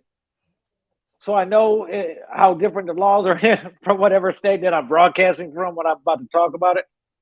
Hell no, not that you be in your legal library, each individual state that you was in. Trying to see the statute of limitations of that shit. Even though I don't go to school anymore, I still pay every year to get into the little website where you could research everything. So, but it's like be entertaining as fuck, but don't tell on yourself. You know, fucking tell somebody else's story a little bit. Rap don't care anymore. Man, motherfuckers is gonna have to be aware of that shit at this point because. But it ain't just his lyrics though that got him fucked up. It's like shit that he did that they used to sing shit together and fucked them lyrics. His homies have been wearing wires since 2017. Yep. So Exactly. just the fact that all that's going on, he been on the radar since 2012. And when he was a teenager, he was on the radar to look out for once he got into the FA. So he's been on him since he was a juvie. You know what I mean? So he just had a building case on him since Motherfucker was on the top 20 under 20 future criminals. at this point, they finally got him. You know what I mean? They got him as hard as they can. So I don't know. It's just, I mean, unless shit get thrown out, mistrial, some type of shit where they didn't do something right to get him, or something with the jury, or something go wrong. Other than that, he's fucked. I don't see no way. Because he'll still be fucked. Because even if there's mistrial, the wire shit's gonna fucking stay. And then you FaceTiming motherfuckers in jail, saying, "Yeah, I'm gonna send you that. I need this. Okay, make sure you send it in." And then the person gets, and then they get caught with what you just said, or you sent it on Instagram. So it's like leaving a whole trail, bro. Yeah, it's different. I mean, it's not just the rap lyrics. The rap lyrics is a scenario that helps more shit. But on the phone, motherfuckers. Why you're saying on phone conversation recording saying why y'all ain't killed this motherfucker? Y'all getting soft, putting himself in that boss position, to be looked at, judged it like that. So I don't know, it's fucked up. Free that man though, Sly. Yeah, I don't want to see I don't want to see nobody go to jail though. That's fool shit though. But free that man. You gotta watch who you surround yourself with. Because in the end, it's going to be them the closest to take you down. That's how it always happens. Shit, he took himself down. That's how I'm looking at it. Motherfucker left all that shit out there. It happens though. Shit.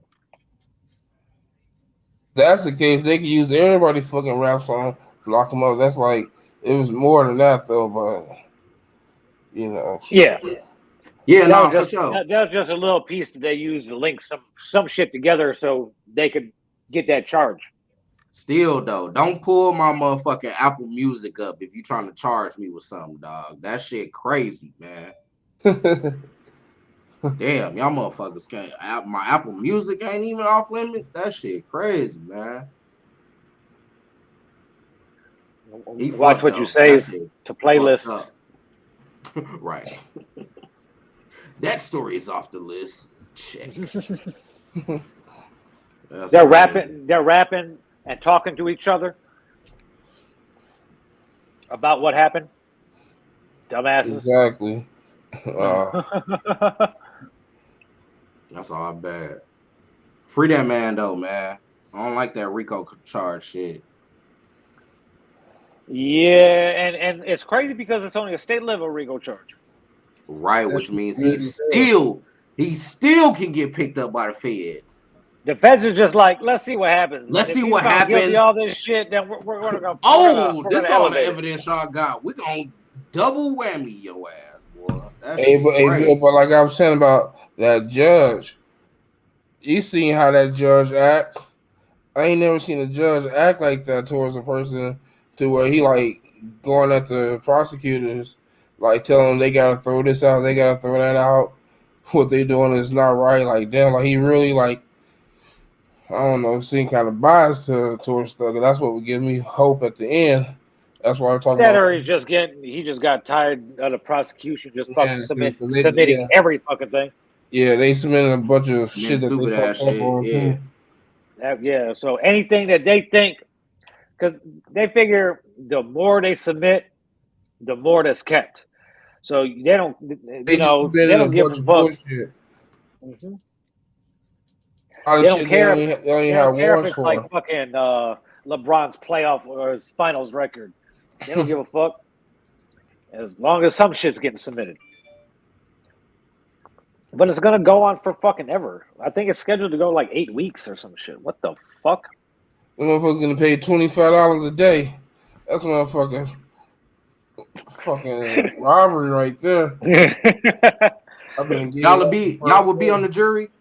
You would be on the Young Thug jury. Hell no, I ain't doing that. Yeah, no, I'm straight. No, I'm straight on that I'm shit. biased. I'm lying. I hate all police officers. I'm saying all type of shit. Man, I ain't faith in nobody's life. I don't feel like no man should have faith in nobody's life or make decisions on what they do. Like that's that old ass shit. They need to get rid of all that stupid ass shit. Damn, Why the fuck should another man have faith in my life and my punishment? Like the hell no, that shit dumb as hell. That's like faith in the common good, man. You don't like that shit? I don't like that shit neither, because I don't believe in people. No, hell no. Hell no. I don't fuck with that shit, though. He's like, fuck people. Shit. I don't even believe in them. Fuck people. I don't believe in people to come to. Not for real, though. Who are you, nigga? What the fuck? Who are you to judge somebody what the fuck they did? No, I mean, you ain't the fucking maker. I mean, that's one way to look at it. For real, though. That shit crazy though, man.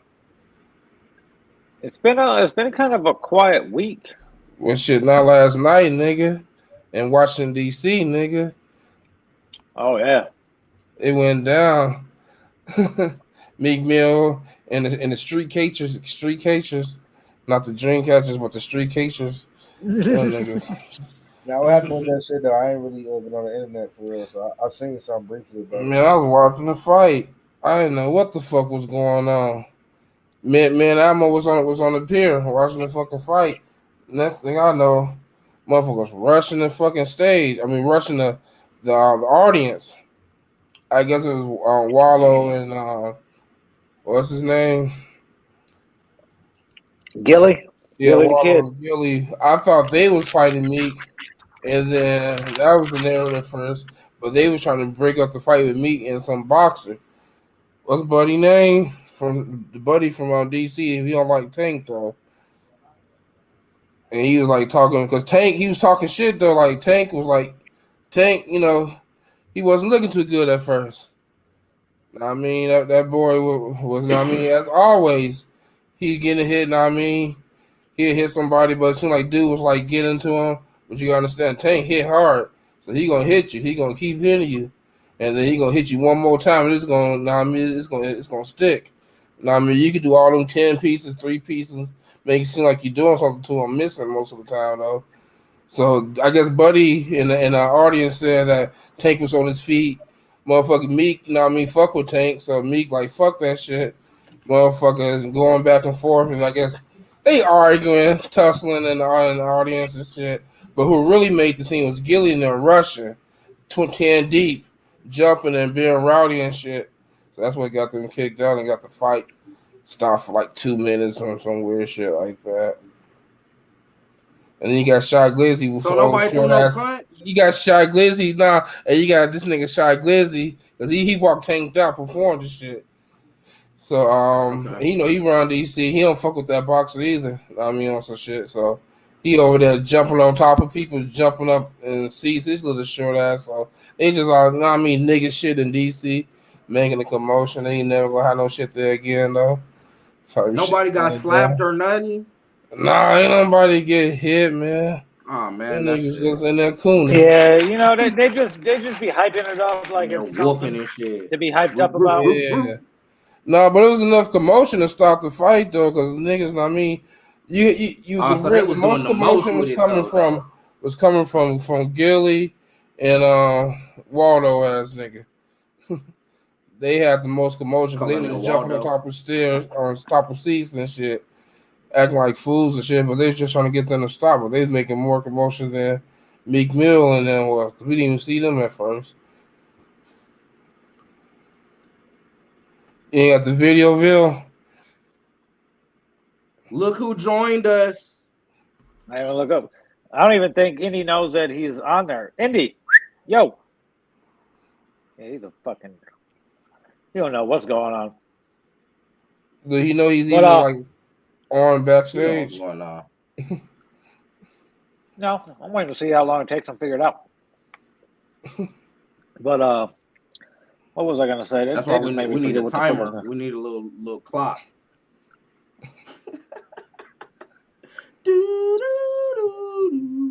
Hey, what kind of white woman porn do you think Indy's watching right now? Some shit was I have it on good authority that he's no longer on the white woman porn. Oh shit! What kind of porn is he on now? I'm not at liberty to discuss. Hi, Indy. I'm talking to my daughter, you fucking asshole. What's up, Jonesy?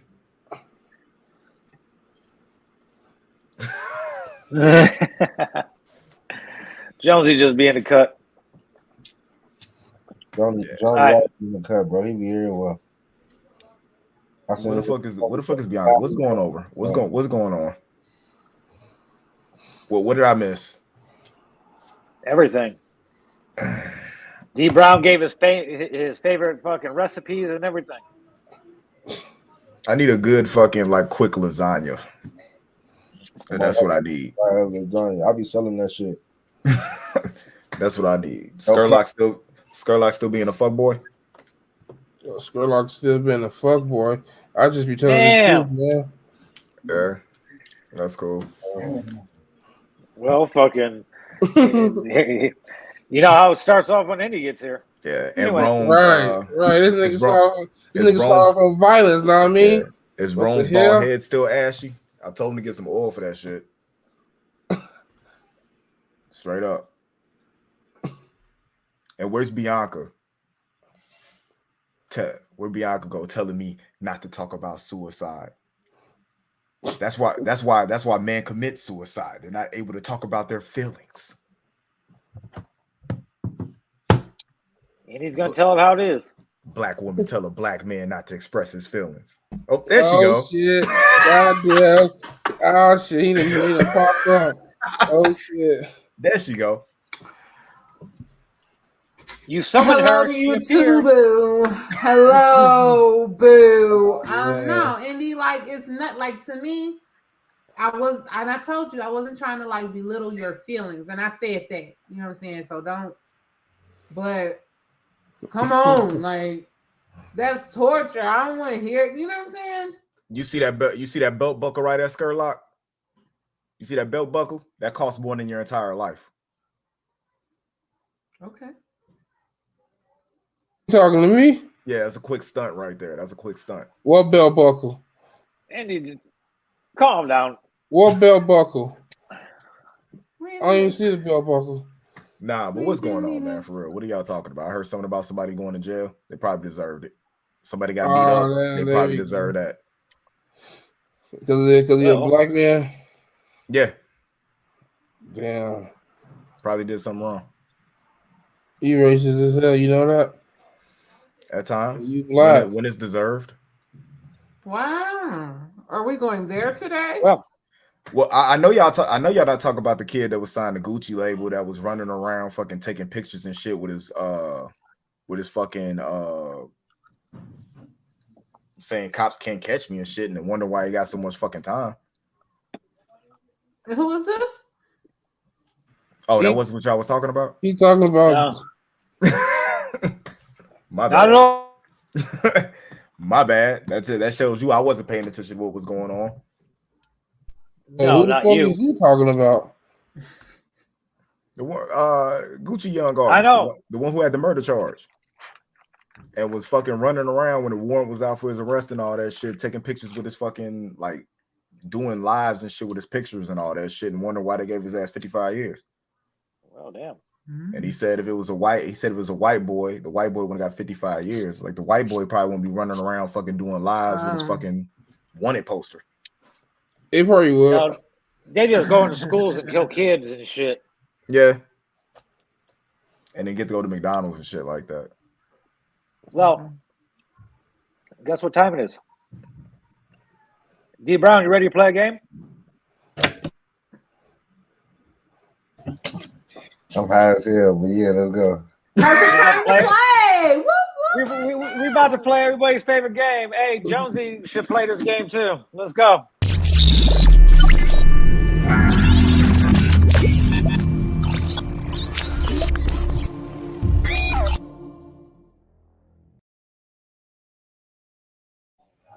This is Name That Charge, where we look at pictures and try to name that charge before we look to see what these fucking retards really did.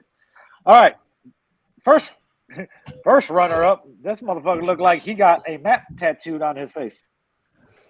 That tells you a detailed map of directly how to get to where he fucks his dog. That's like that fucking map or some shit. And that's his detailed recipe how to make meth. No, that's a Call of Duty map. What the Call of fuck? Duty map. That's a Call of Duty map. You think he went to jail for that? And then the 50 under his eyes is rank. Man, time out. What is this nigga haircut though? What the fuck is that? I said like a His haircut. I don't even know where to begin. I don't know what's worse, the tattoo on his face or the haircut. The haircut is definitely worse. Bruh. That shit is bad. That shit goes up like a cliff. Yes. This looks like somebody like a ski slope. That nigga got like a mountain on there. This definitely looks like somebody G Scott would collab with. Oh my god, bro. Oh my god. Oh, you bogus as hell. It's all good. He might have some white supremacist bars, man. You never know. He might have. Yeah, he looks like he can cool on the beat with G Scott. This is Joe for these here. That's crazy. What artists are you talking Hey, about? Cuz got tic-tac-toe right there. You see the tic-tac-toe? Right above his eyelash? Yeah, above his eye. You know what it looked like? Somebody's It looked losing like it was too. a Nazi sign, and then he made it to a tic-tac-toe thing.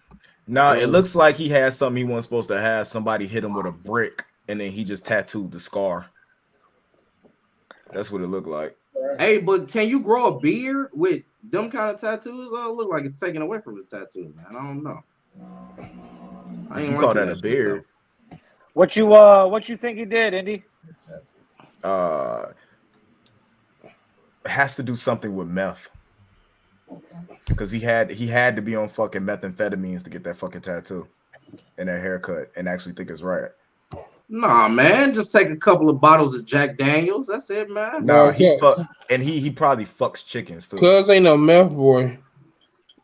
Cuz ain't no methy. You can't. I mean, if he was smiling, you probably be able to see he had no teeth. I can tell that boy's skin. So I'm gonna go on the record with assault with a deadly weapon. Ooh. What you think, D Brown and Jonesy? I'm gonna go with. Oh, Jonesy in here. What up, Jonesy? Gang, you know. Hey, Go this with would this what Rev would have looked like if he stayed with that girl in Ooh.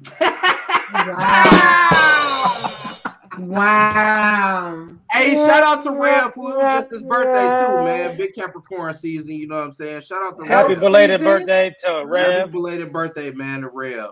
Wow.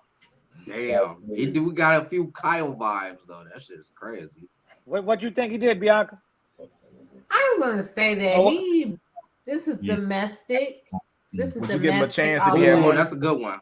Would you give him a chance if he had money? No, thank you. Like if he came, he's like, I got a meal right now for you. All you gotta do is shake something. You wanna give him a chance? No, thank you. Okay. If he was black and looked like that, he should have gave some more money to his barber then. If that was the case, man. Bro, yeah.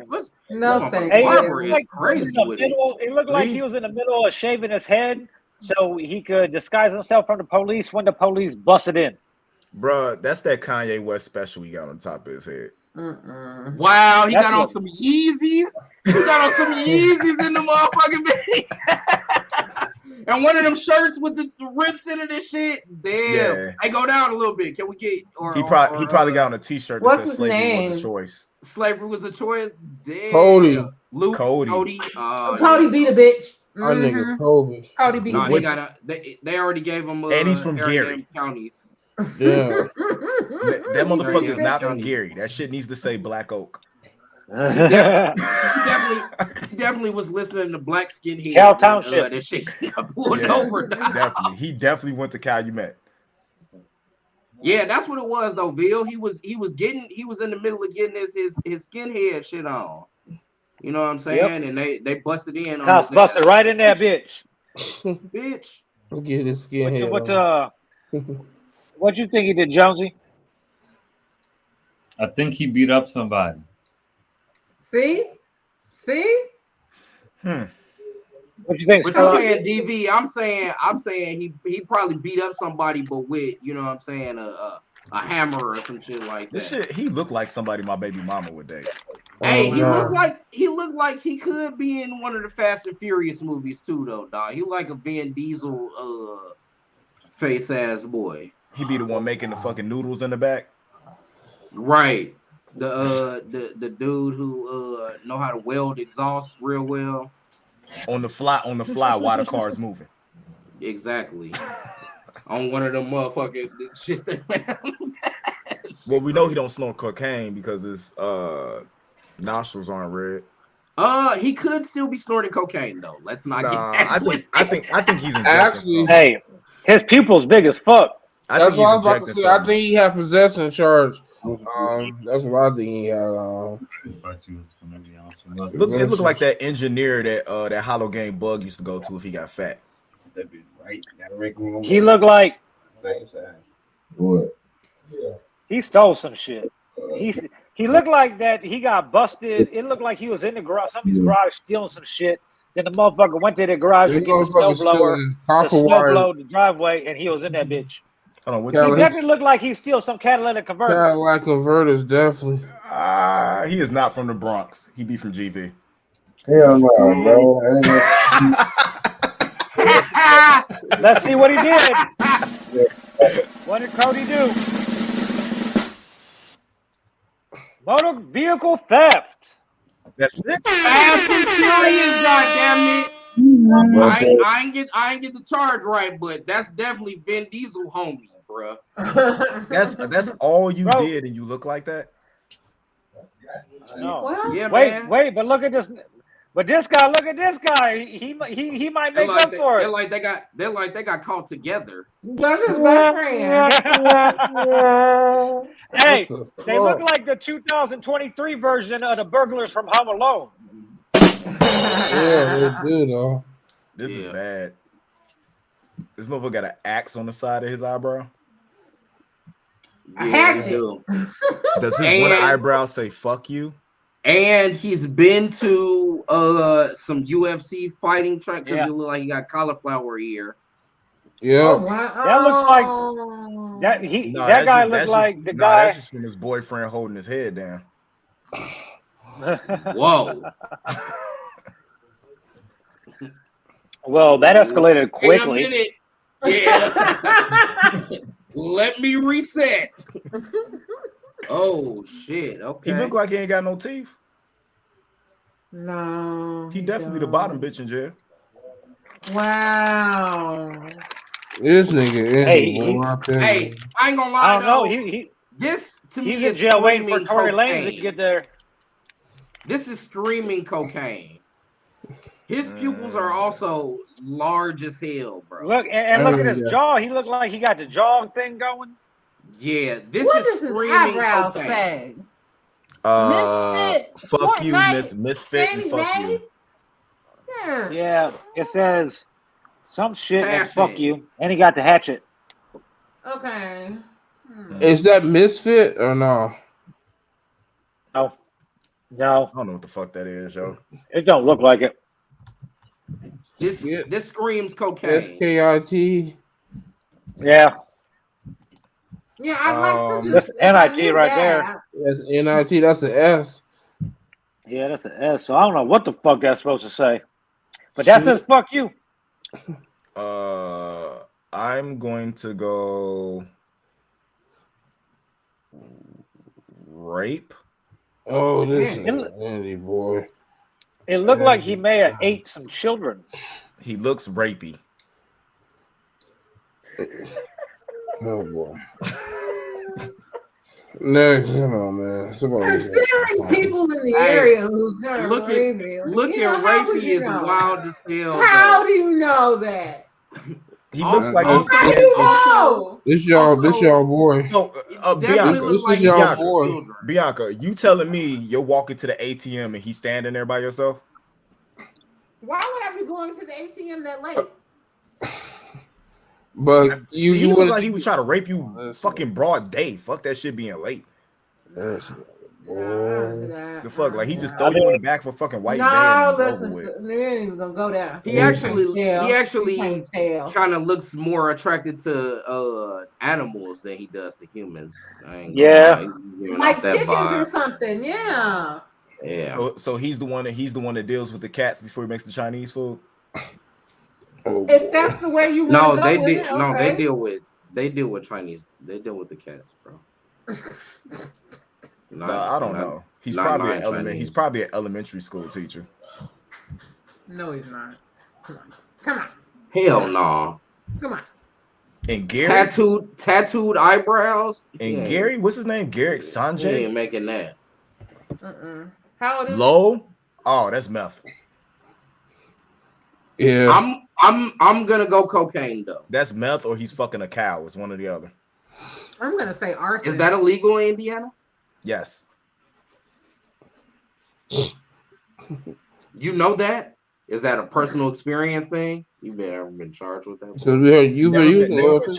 Never been charged with that before, but the boys down in Muncie told me everything they couldn't do. What you think he did, Skurlock? Wow. Okay. That is indicting a few people. It's something with drugs, though. My man's fucked up. It's something with some hard ass drugs. What you think, D Brown? I don't know, man. Yeah, this one tricky, bro. I don't know. Look at bro got her from the back. Let me see, buddy. Let me see what buddy looking like, dog. His shit gotta be good, man. His shit probably he got a possession charge or some shit. I want to go with possession of a controlled substance to Schedule 1. Let's see what Garrett did. Possession, cocaine or narcotic drugs. This poor guy was just out having fun, and then the cops said, "No more fun for you, buddy." Let's see what we got here. See if we could. Hey, let's see if we can find it. See if we can find his next girlfriend. Oh man, that's the same one. Mary Powers. She is 36 from Lake Station. What did you do? Oh my God, I definitely thought like 40. Hey, this bitch right here is the true definition of fuck them kids. Mm-hmm. Oh my gosh. She was flying around on a broom and the police put her out. She got a DUI. Oh shit. Shorty is definitely casting spells on motherfuckers. No, I'm trying to see, did she just wake up or Look at you just giving her the benefit of the doubt. That's exactly what you're doing, Bianca. That is the death stare. Mm-hmm. This bitch is, yeah. I can't tell. Like, what did you do, man? Like, what did you do? Somebody did. I don't know. What did you do? I ain't gonna lie. So, man, this is crazy though. But I'm gonna go DV. But it looked like her guy got into it and he punched her because she was going crazy. You see that little nick right there? Yeah, that's a possibility. Okay. Could be the police too. Shut your. That is not funny. She looked like she bought from an undercover. Oh. Okay. I'm gonna go DV though. All right, domestic Her dude violence. got into I'm gonna it. say she got caught with fucking needle and possession. Damn, And you she said and a she double is whammy for and this. she is Bitch. mad because it wasn't even her needle. No, she's mad because she got the needle, but she hadn't been able to use it yet. Cause they ass ran down her. On her ass. Yeah. She's serious. Looking ass. Yeah, I want to say OWI because she looked like she fell asleep while driving and woke up confused. Like, how did I get here? Right. See? I ain't gonna lie. Let's see what a hint of what is it? Go ahead. You already. Oh, that shit. possession of cocaine or narcotic drug. Theft Okay, and all right. fraud. This bitch is out there. Damn, she was going. That's what damn, it she was going is. crazy. It was a little sprinkle of fraud. Now you usually get that. She out here going Man, crazy. she out there super thugging. Let's do one more. What kind of fraud she doing? What's her method? That motherfucker. What the fuck? This motherfucker like what? No. Yeah, we don't want to do that. Indy. Yeah. Okay, Indy. Oh. Hey, why does this guy look like he a villain in a Marvel movie? That nigga look like he did it. Also, the stage plays. Wrong. I don't appreciate that. Bald head nigga with a beard, damn. I don't appreciate that though. Well, he did some bald headed nigga shit, huh? Did he, man? Yeah, let's see what he did. What you Hey, I'm gonna get y'all. Hey, it looked like he a mailman that got arrested for just throwing the mail away instead of delivering it. And then he got that goofy ass smirk on his face, like he know he fucking like, yep, I did it. Face ass boy. He looked like he's like, I like getting fucked in the ass, so I don't care about going to jail. He looked like he headbutted his bitch in the club. What the fuck is that on your forehead, boy? Look like he hit everything on the way in. That's the mark of Buddha.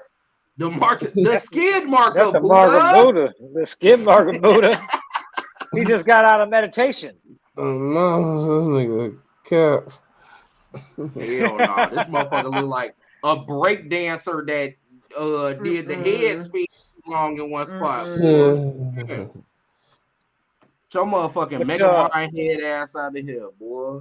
It looked like he's absorbing all the knowledge. I don't even think this nigga did no crime, man. This nigga look too stupid to do a crime. You never know though. What you think, Ron? I didn't know I did that. I'm gonna go. Damn, he look goofy as hell. Boy. This nigga part of pervert, low key though.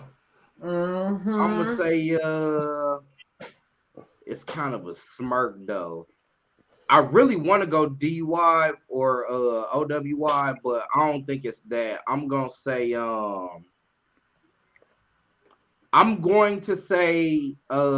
DV. Okay. I'm gonna say domestic violence or battery. What you think, Bianca? You know, he look a little goofy, you know. And I don't want to say he goofy with a gun, but he looked like he could be goofy with a gun. So I'm gonna say like a gun charge. I fucking Jamal, the goofball. He just had the gun. Sherlock? I don't know what Buddy did, bro. Like honestly, this nigga just looks fucked overall. Shit. I'm just gonna go with something. I'm just stupid. DUI, man. Yes, I'm going with OWI too. Marlon Davis. He looked like he got either that or he failed the. What you think he did, bro? I'm gonna go with burglars and shit like that. He stole some shit. Let's see what Marlon did. Possession of cocaine or narcotic drug. Hey, that he was getting from his white girlfriend. Yep, there you go. He was getting it for his white girl. Me and my white girlfriend. That was your favorite, my favorite, everybody's favorite game. Fucking name that time.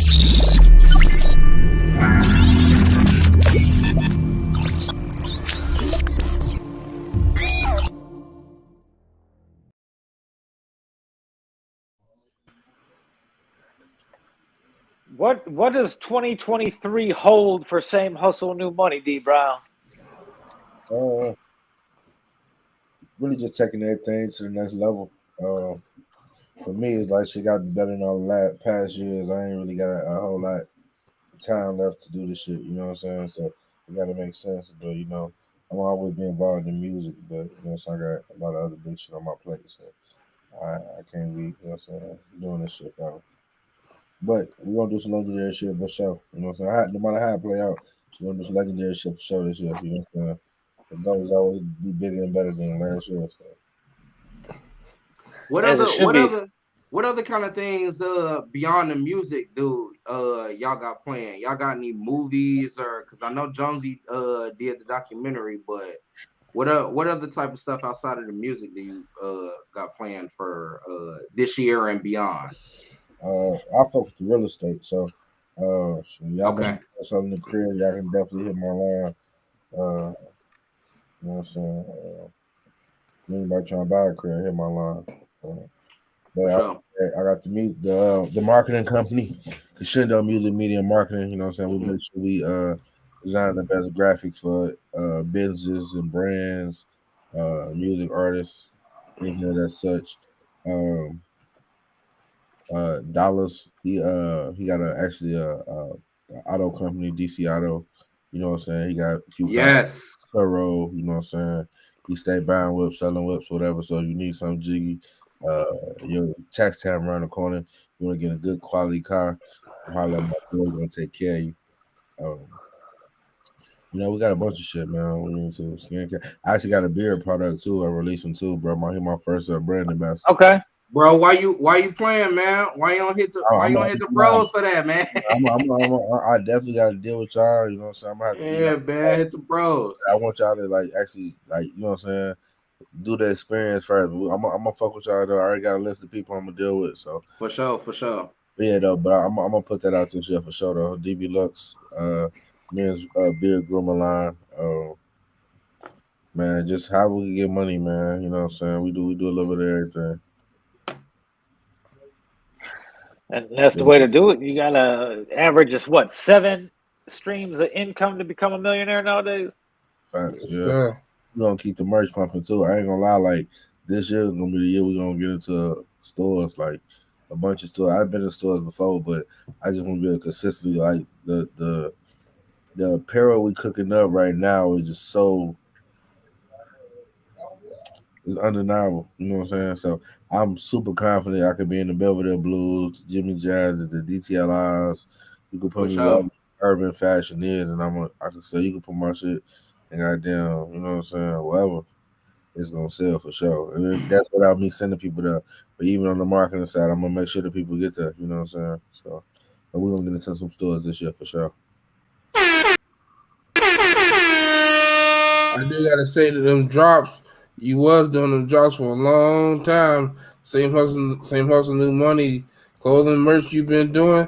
Yeah, motherfuckers used to drop in a week. Motherfuckers, everybody on Facebook taking pictures, tagging you in the drops. I definitely remember that shit. So. You know what's crazy too is like the apparel thing has been around for a long time. It really started like when I turned like 21, and I was going to the shows, and you know, I was seeing all the other guys. They had their own brands and stuff like that. I'm like, shit, I want my own shit. You know what I'm saying? So I just started getting a couple just for me and my people, and then people would want them. So I was getting like 10 of them, 15 of them, 20 of them. And like now we picking up a whole load. We pulling them right to the warehouse. You know what I'm saying? Bringing our shit on the dolly.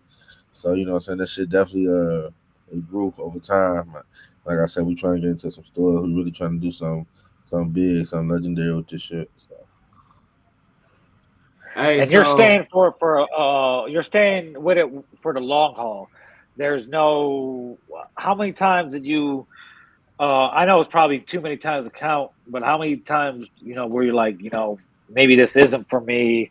Maybe I should, pursue a different avenue or or something else. What made you stick with it? Shit, just this is what I love to do. This shit don't feel like work to me.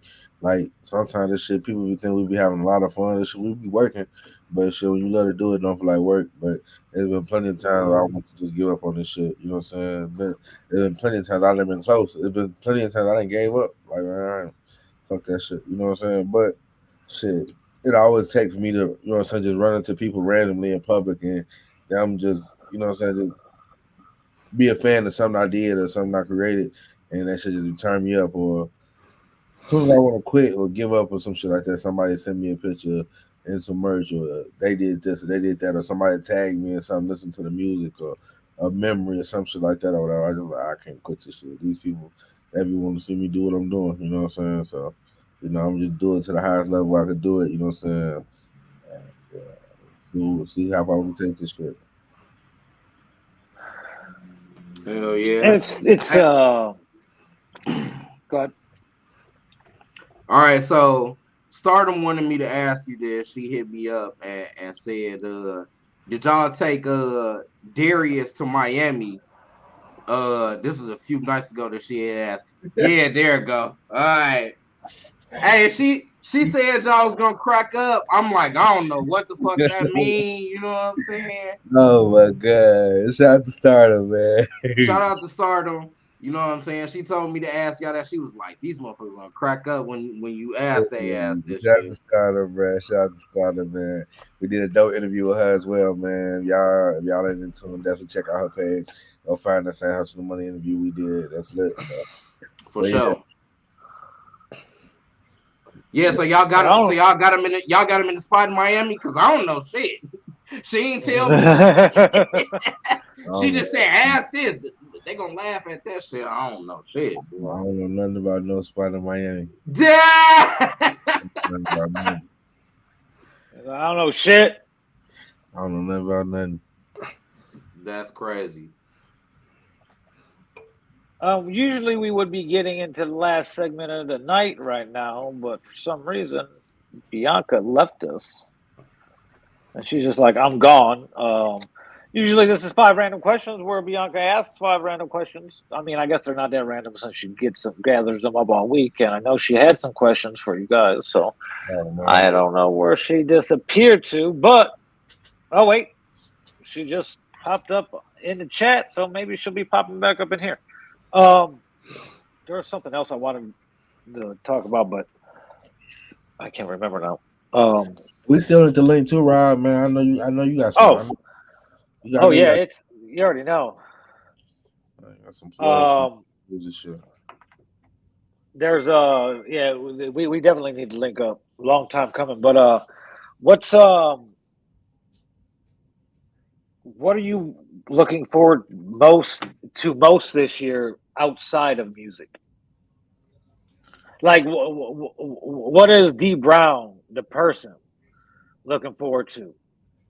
Nah, really, this year outside of music, I'm really gonna be focused on the real estate shit. Like I ain't really introduced the company to the world yet, so y'all get an exclusive. But I actually turned one of my shirt designs, Neighborhood Hustlers, to a real estate company. So I Neighborhood Realty Group. You know what I'm saying? We just did our first deal last week. Like I said, shit. Now we buying cribs, whatever. I know anybody selling cribs, man. Holla at me. You know what I'm saying? Holla at me. DM me, send me saying your auntie selling the house, your cousin want to sell his house, anybody want to sell a crib, make sure y'all let me know. We buying cribs. Okay. Well, Bianca's back. We were like, oh shit, where'd you go? Sorry, children and such. Sorry. You're good.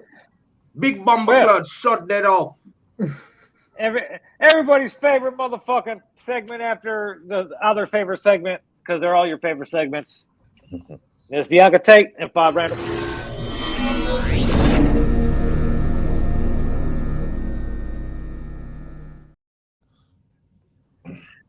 5 random questions with Miss Bianca Tate, where she asks 5 random questions and we give you the answer. Boom, that easy. Bianca, how you doing? Yes, I am wonderful. How are you? Are you guys ready? You know we're always ready. Question number 1. Okay, question number 1. I'm on TikTok this week, and they're talking about an episode of Love After Lockup with Monique and Derek. Monique took her man to a lavish dinner. It was like $500, $600. They had crabs, scrimps, lobster, steak, all of that. She paid for everything, and people on TikTok were like saying he was using her and stuff like that. So my viewpoint was just like, well, what's wrong with a lady taking her man out on a date, right? So my question to you guys is, what's the nicest date you've ever been on that a lady has taken you on? Oh wow. Thank you. Take your time, you know what I'm saying? They might be watching. Shout them out, you know. I had got took out of before. I don't know. The best thing I probably had was after the week after my birthday, weekend concert. Yeah. Okay. And I wasn't even dating shorty. It was just something that was happening. You know what I mean? At the time. Co-worker. But yeah, that was special. Man. You probably ready? be. Y'all ready? I got a couple. Okay, go ahead. Wow! Oh wow! I'll keep thinking. Go ahead. Hey, so look though. I ain't gonna lie. Yeah. The threesome date in the hotel is dope though. That's what's up. You know what I'm saying? Hey, I don't gotta go to no restaurant or nothing. If you order you some chicken in that motherfucker, long as it's hot sauce on the side, you know what I'm saying? Wow. And you got, something sweet to eat, and shorty and the other shorty, they also got something sweet to eat. So, the cake or the chocolate covered strawberries, or you know what I'm saying, however that situation set up. That one dope. I done did the Sybaris a couple of times. That's dope. With the pool, and I'm talking about these are days that I went on that I didn't pay for. Right, Yeah, right, yeah, exactly, yeah. exactly. Right? Yeah, I didn't pay for it. Exactly. I showed up. And you showed out. Did you show out? Yeah. I mean, hey, I don't know if I showed out though. Sometimes I be wishing like some of these shits, like I had a honey pack before I, you know what I'm saying? I ain't know about the shit until now. You know what I'm saying? The honey pack is the shit though. Like if I had known about that then, it would have really been good. You know what I'm saying? But that's cool. Yeah, like the Sybaris or like Aura. That's out in, I think that's in like Orland Park. Shout out to them. They take care of the people good too though. But any of them, you get the rooms with the pool and the motherfucking it got the steam room in there, the motherfucking whirlpool, the sauna joint, you know what I'm saying? That shit's be lit. So shout out to them who did that for me. All right. Shout out to them. Hey them. A couple of them. Appreciate you. Appreciate you for sure. Appreciate you. Man, shit, I ain't gonna lie, bro. My memory bad as hell. She's like, I ain't giving none of these hoes no shot. There's shit going on up here. I ain't gonna lie, I can't really think. But shout out to the women that take their men out and do nice shit for them. That's definitely a beautiful thing. Real niggas appreciate shit like that. You know what I'm saying? For sure. It don't have to be a holiday if you do holiday shit. You know what I'm saying? Okay. Never. You know what I'm saying? But yeah.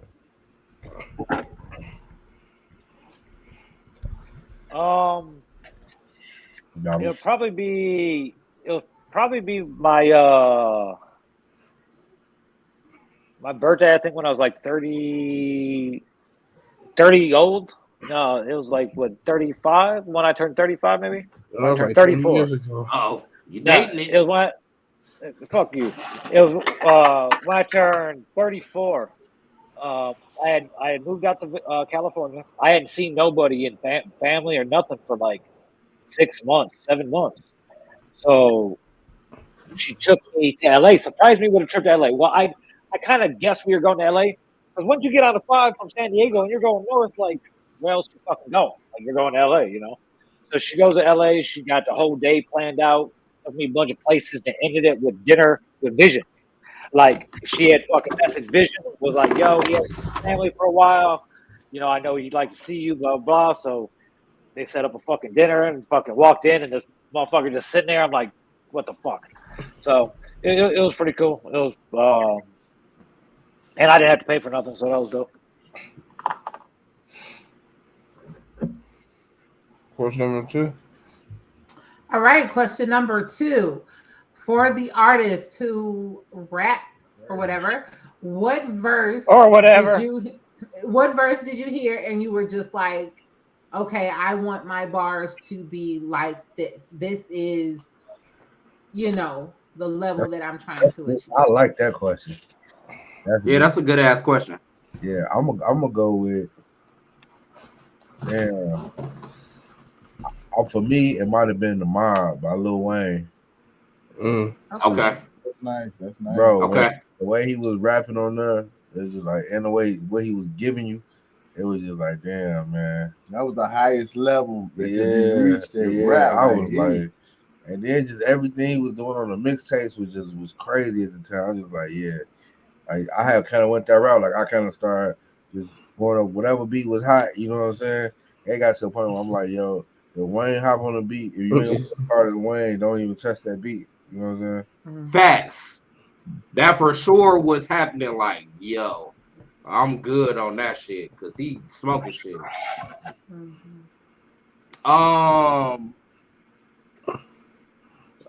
Dan, you want to answer? Because I definitely gotta answer. I mean, I hate he did that because I damn near for sure, like that's the same thing. Like Wayne for me was everything. Like me coming up, like all his shit, like and then a mix with like a lot of the G's with Jeezy early, like his first 3.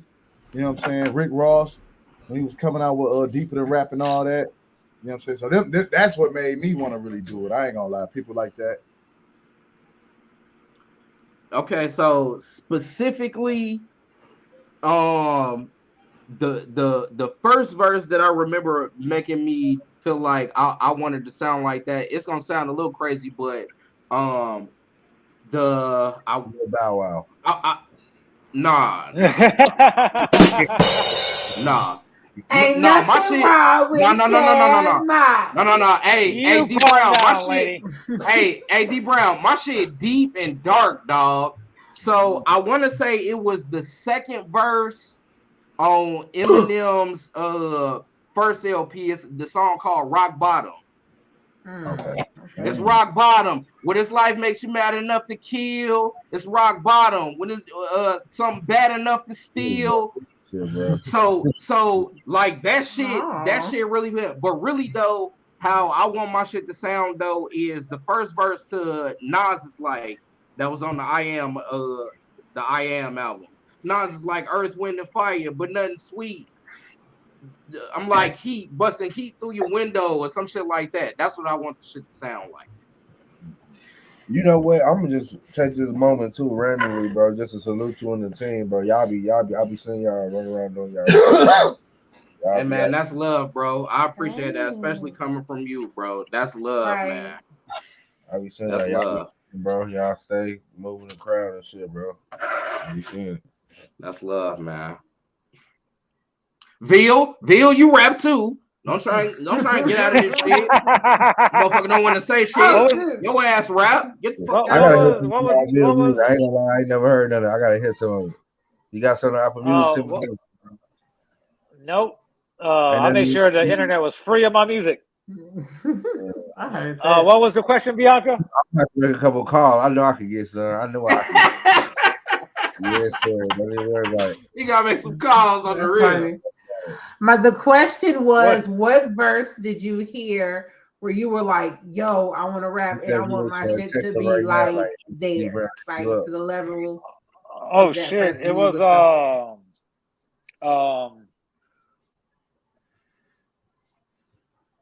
it was probably shit. You gotta remember, I'm old. So it was probably it was early shit. It was definitely straight out of Compton. Okay. That's all. Oh, in my head, I'm nailing it. I was like, it's some NWA shit. Bill heard that shit. He was like, motherfucker. It's probably on that album. It was probably parental discretion is advised. Okay. Just the whole song. Okay. But it was like that's crazy. Damn, I'm fucking old too. That's fucked up. Yeah, so yeah, it was the that's fucked up. How old are y'all? Yeah. I just turned 42. Oh damn, you look good. You don't look 42. Yeah, I'm I tried. Nah, yeah. You said you worked out or something. 42. I ain't Not at all. Yeah, your music. Not at all. There's no work. Well, there's no working out. I'm just now starting to eat healthy. That's about it. Okay. That's funny as hell. We're working out's next. Yeah, but it would be it would definitely it would be that song. I'm trying to think whose verse, who does the third verse on there. Oh,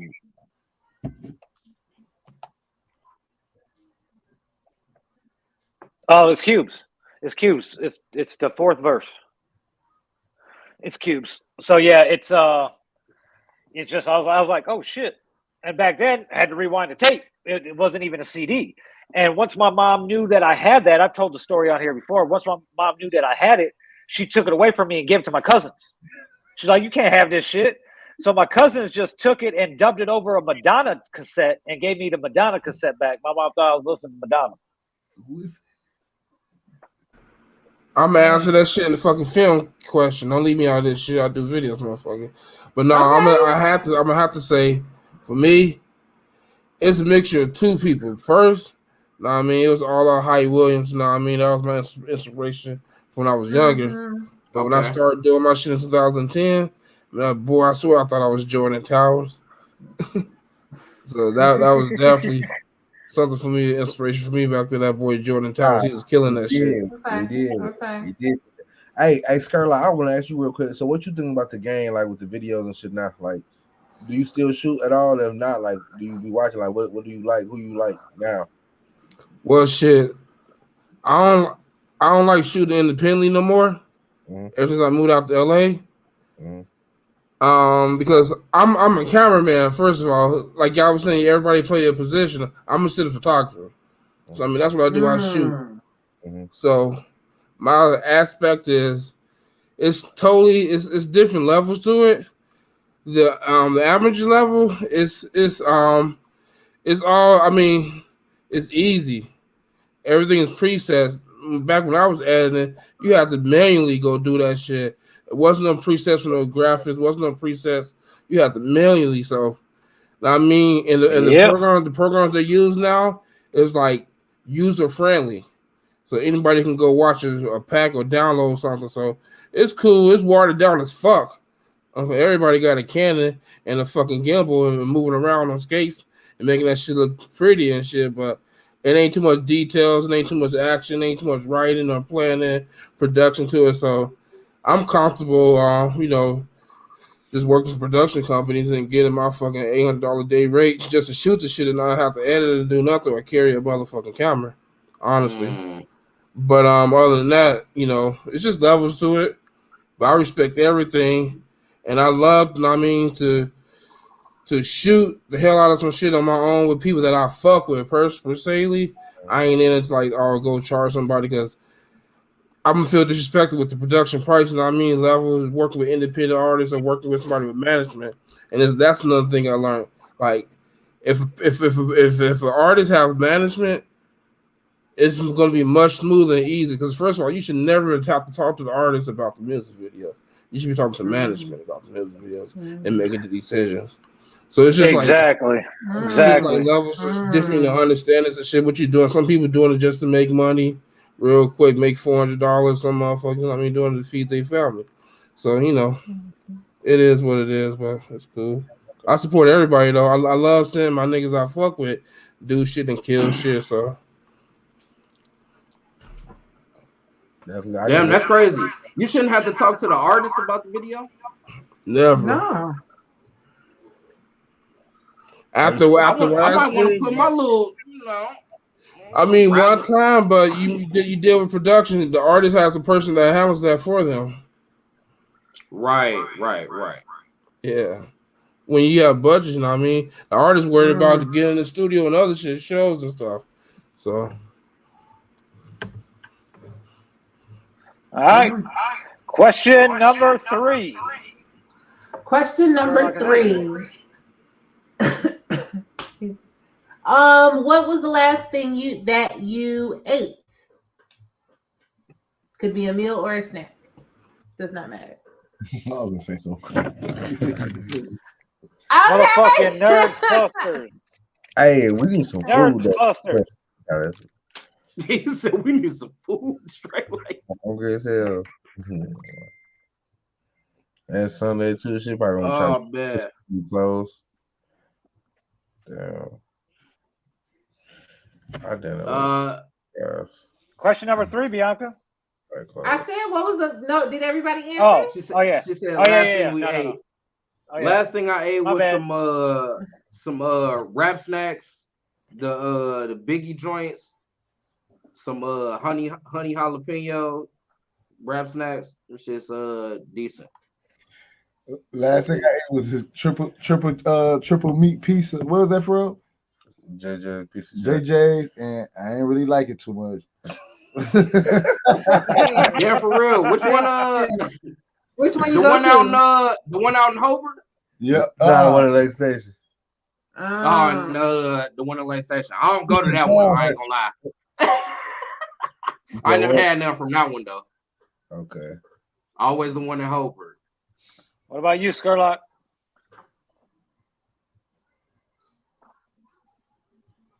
Muted. Oh shit! I ain't muted. You was. The host has me muted. Oh, Bill. Why you do that? Why you do that to our man? There's feedback. What's last thing you ate? Tacos out there from that naval base in San Diego. Oh, you went back there? Yeah, got that monster nachos and shit. Hell yeah. Philly cheesesteak monster nachos. That shit was fire as hell, boy. Fucking me. I heard that shit sound good as hell. I ain't gonna lie. So that shit sound. Oh, I swear to God, Philly cheesesteak burritos. And that shit sounded crazy good, boy. Like, the monster. $20, nigga. Motherfucker done picked up his phone. They got that shit on DoorDash. Shit. What's the last thing you ate, Bianca? I just had some pretzels. I didn't cook today. I'm going to cook tomorrow. So I'm gonna just chill out with my pretzels for tonight. Okay. What kind of pretzels? Thin pretzel sticks. Little thin pretzel sticks. Yep. The little tiny ones? Yep. Okay. Yep. All right. Yep. Little joints. All right. Question number 4. Question number 4. It's 3 a.m. You have been partying all night. Drinking, smoking, doing whatever you want to do. You have the munchies. You are hungry. Where are you going? That's a good question. I need to know y'all answers, especially if y'all don't know what's in DM. Well, you can say it's what it is before, currently or what it used to be. Whatever, it don't matter. Motherfucking Mexican pizza at Taco Bell. As I'm eating it in the parking lot in Maryville because they stay open the latest. Because you can't wait to get home to eat the Mexican pizza because then get all soggy. You got to get that bitch and then go park in the parking lot. I can't wait to get home anyway. I'm going to have to hit you with a classic line. If it's 3 a.m, I'm at the Fat Burger. Okay.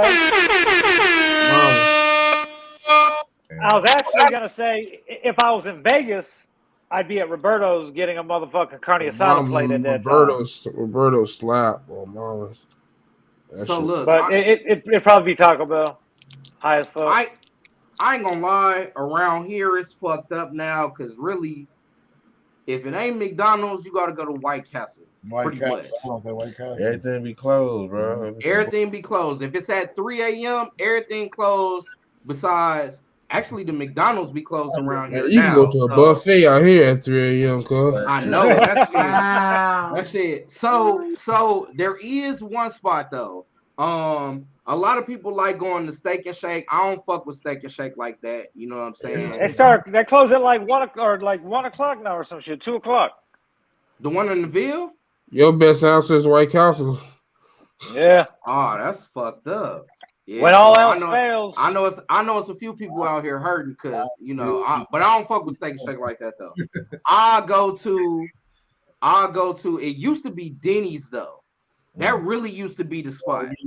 Denny's trash. At the Flying J. Hey, it's trash, but I don't give a fuck if I'm fried at 3 a.m. Boy, we had to the Denny's. It's probably something nice up there. You know what I'm saying? Just as drunk as you is. You know what I'm saying? Yeah. But it's like going to 7-Eleven to eat food. Hell no. 7-Eleven, damn, that's crazy. You down there? You gotta fuck with the. You gotta fuck with. Damn, you have to fuck with the McDonald's on Columbus by EC. Yeah. EC. And the thing about that, you still catch Philly steak and lemonade though. You still catch. Yes. So listen. So that's what we was getting to. So there's Philly steak and lemonade. And there's also, I ain't gonna lie, because a lot of times when I be drunk and it's early in the morning, I want breakfast food.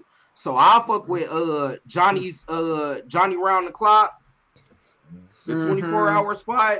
Go get me some French toast and the nigga be jiggy. You know what I'm saying? So they start closing. Yeah, they fucked up. They fucked up now, but shit. At 3 a.m, it don't matter. Y'all open and y'all still serving French toast, nigga. Cue that shit up, you know what I'm saying? Yeah.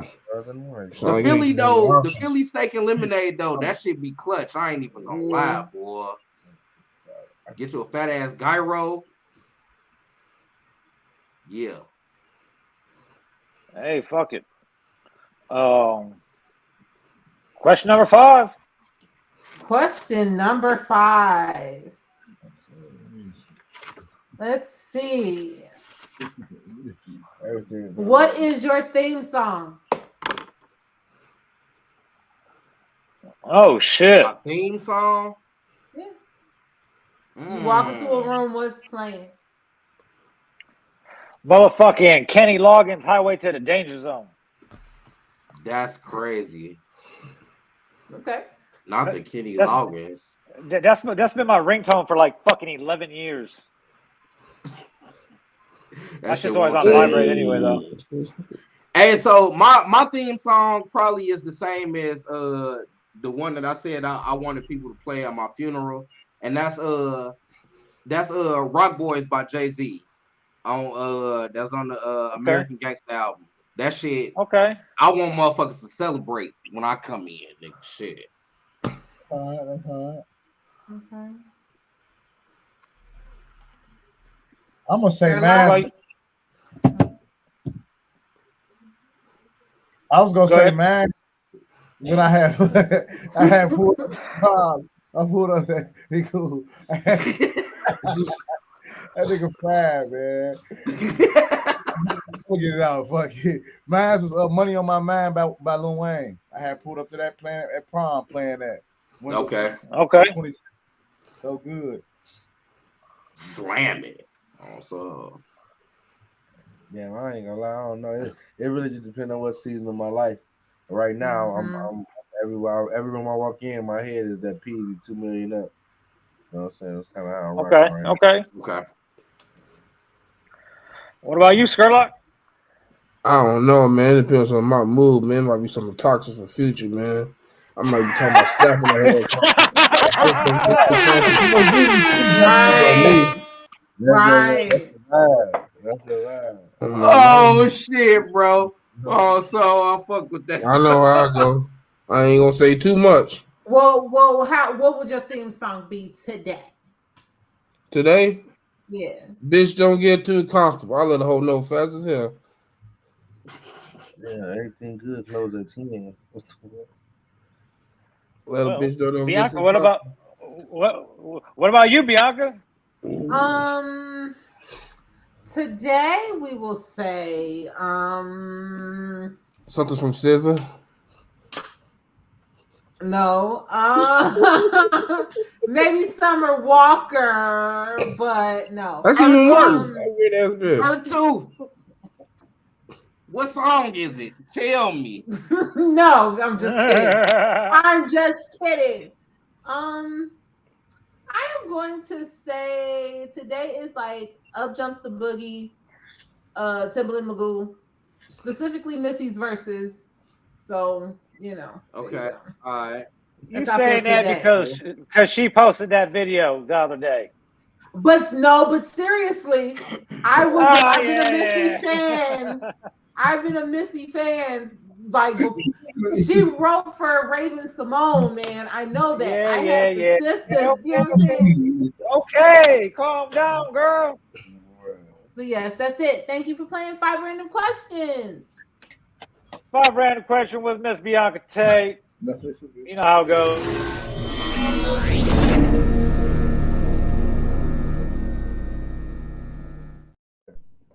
It's Sherlock. Where can we find you at? Man, I've been trying to say I ain't gonna be there too many times this year, but shit, you already know at your baby mama crib, nigga. That's where you can find me at. I'm trying my best to behave this year, but at your wife's job, or at your baby mama crib, that's where you can find me at.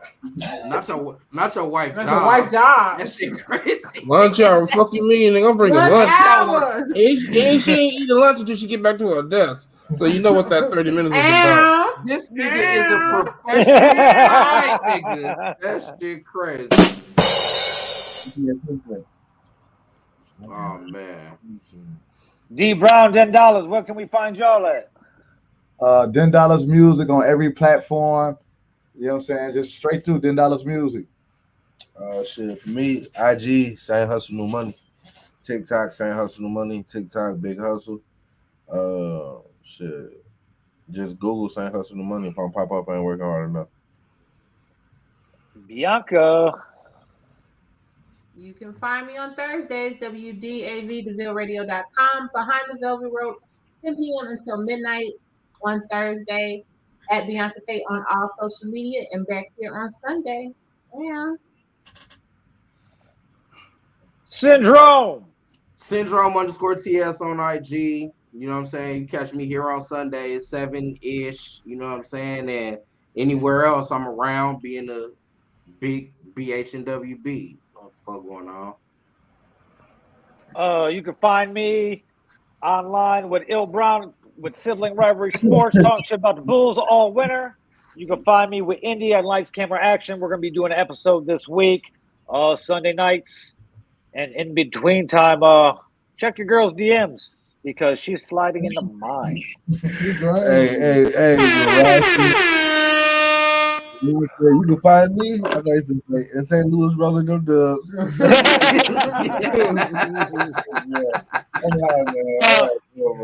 Shout out to D Brown for stopping by. Hey, love, man. We appreciate y'all, man.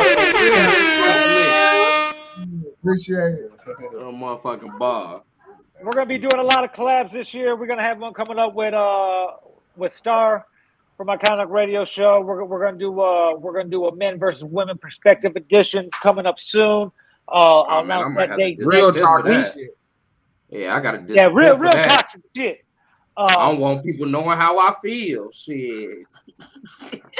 I'll be announcing that date next week.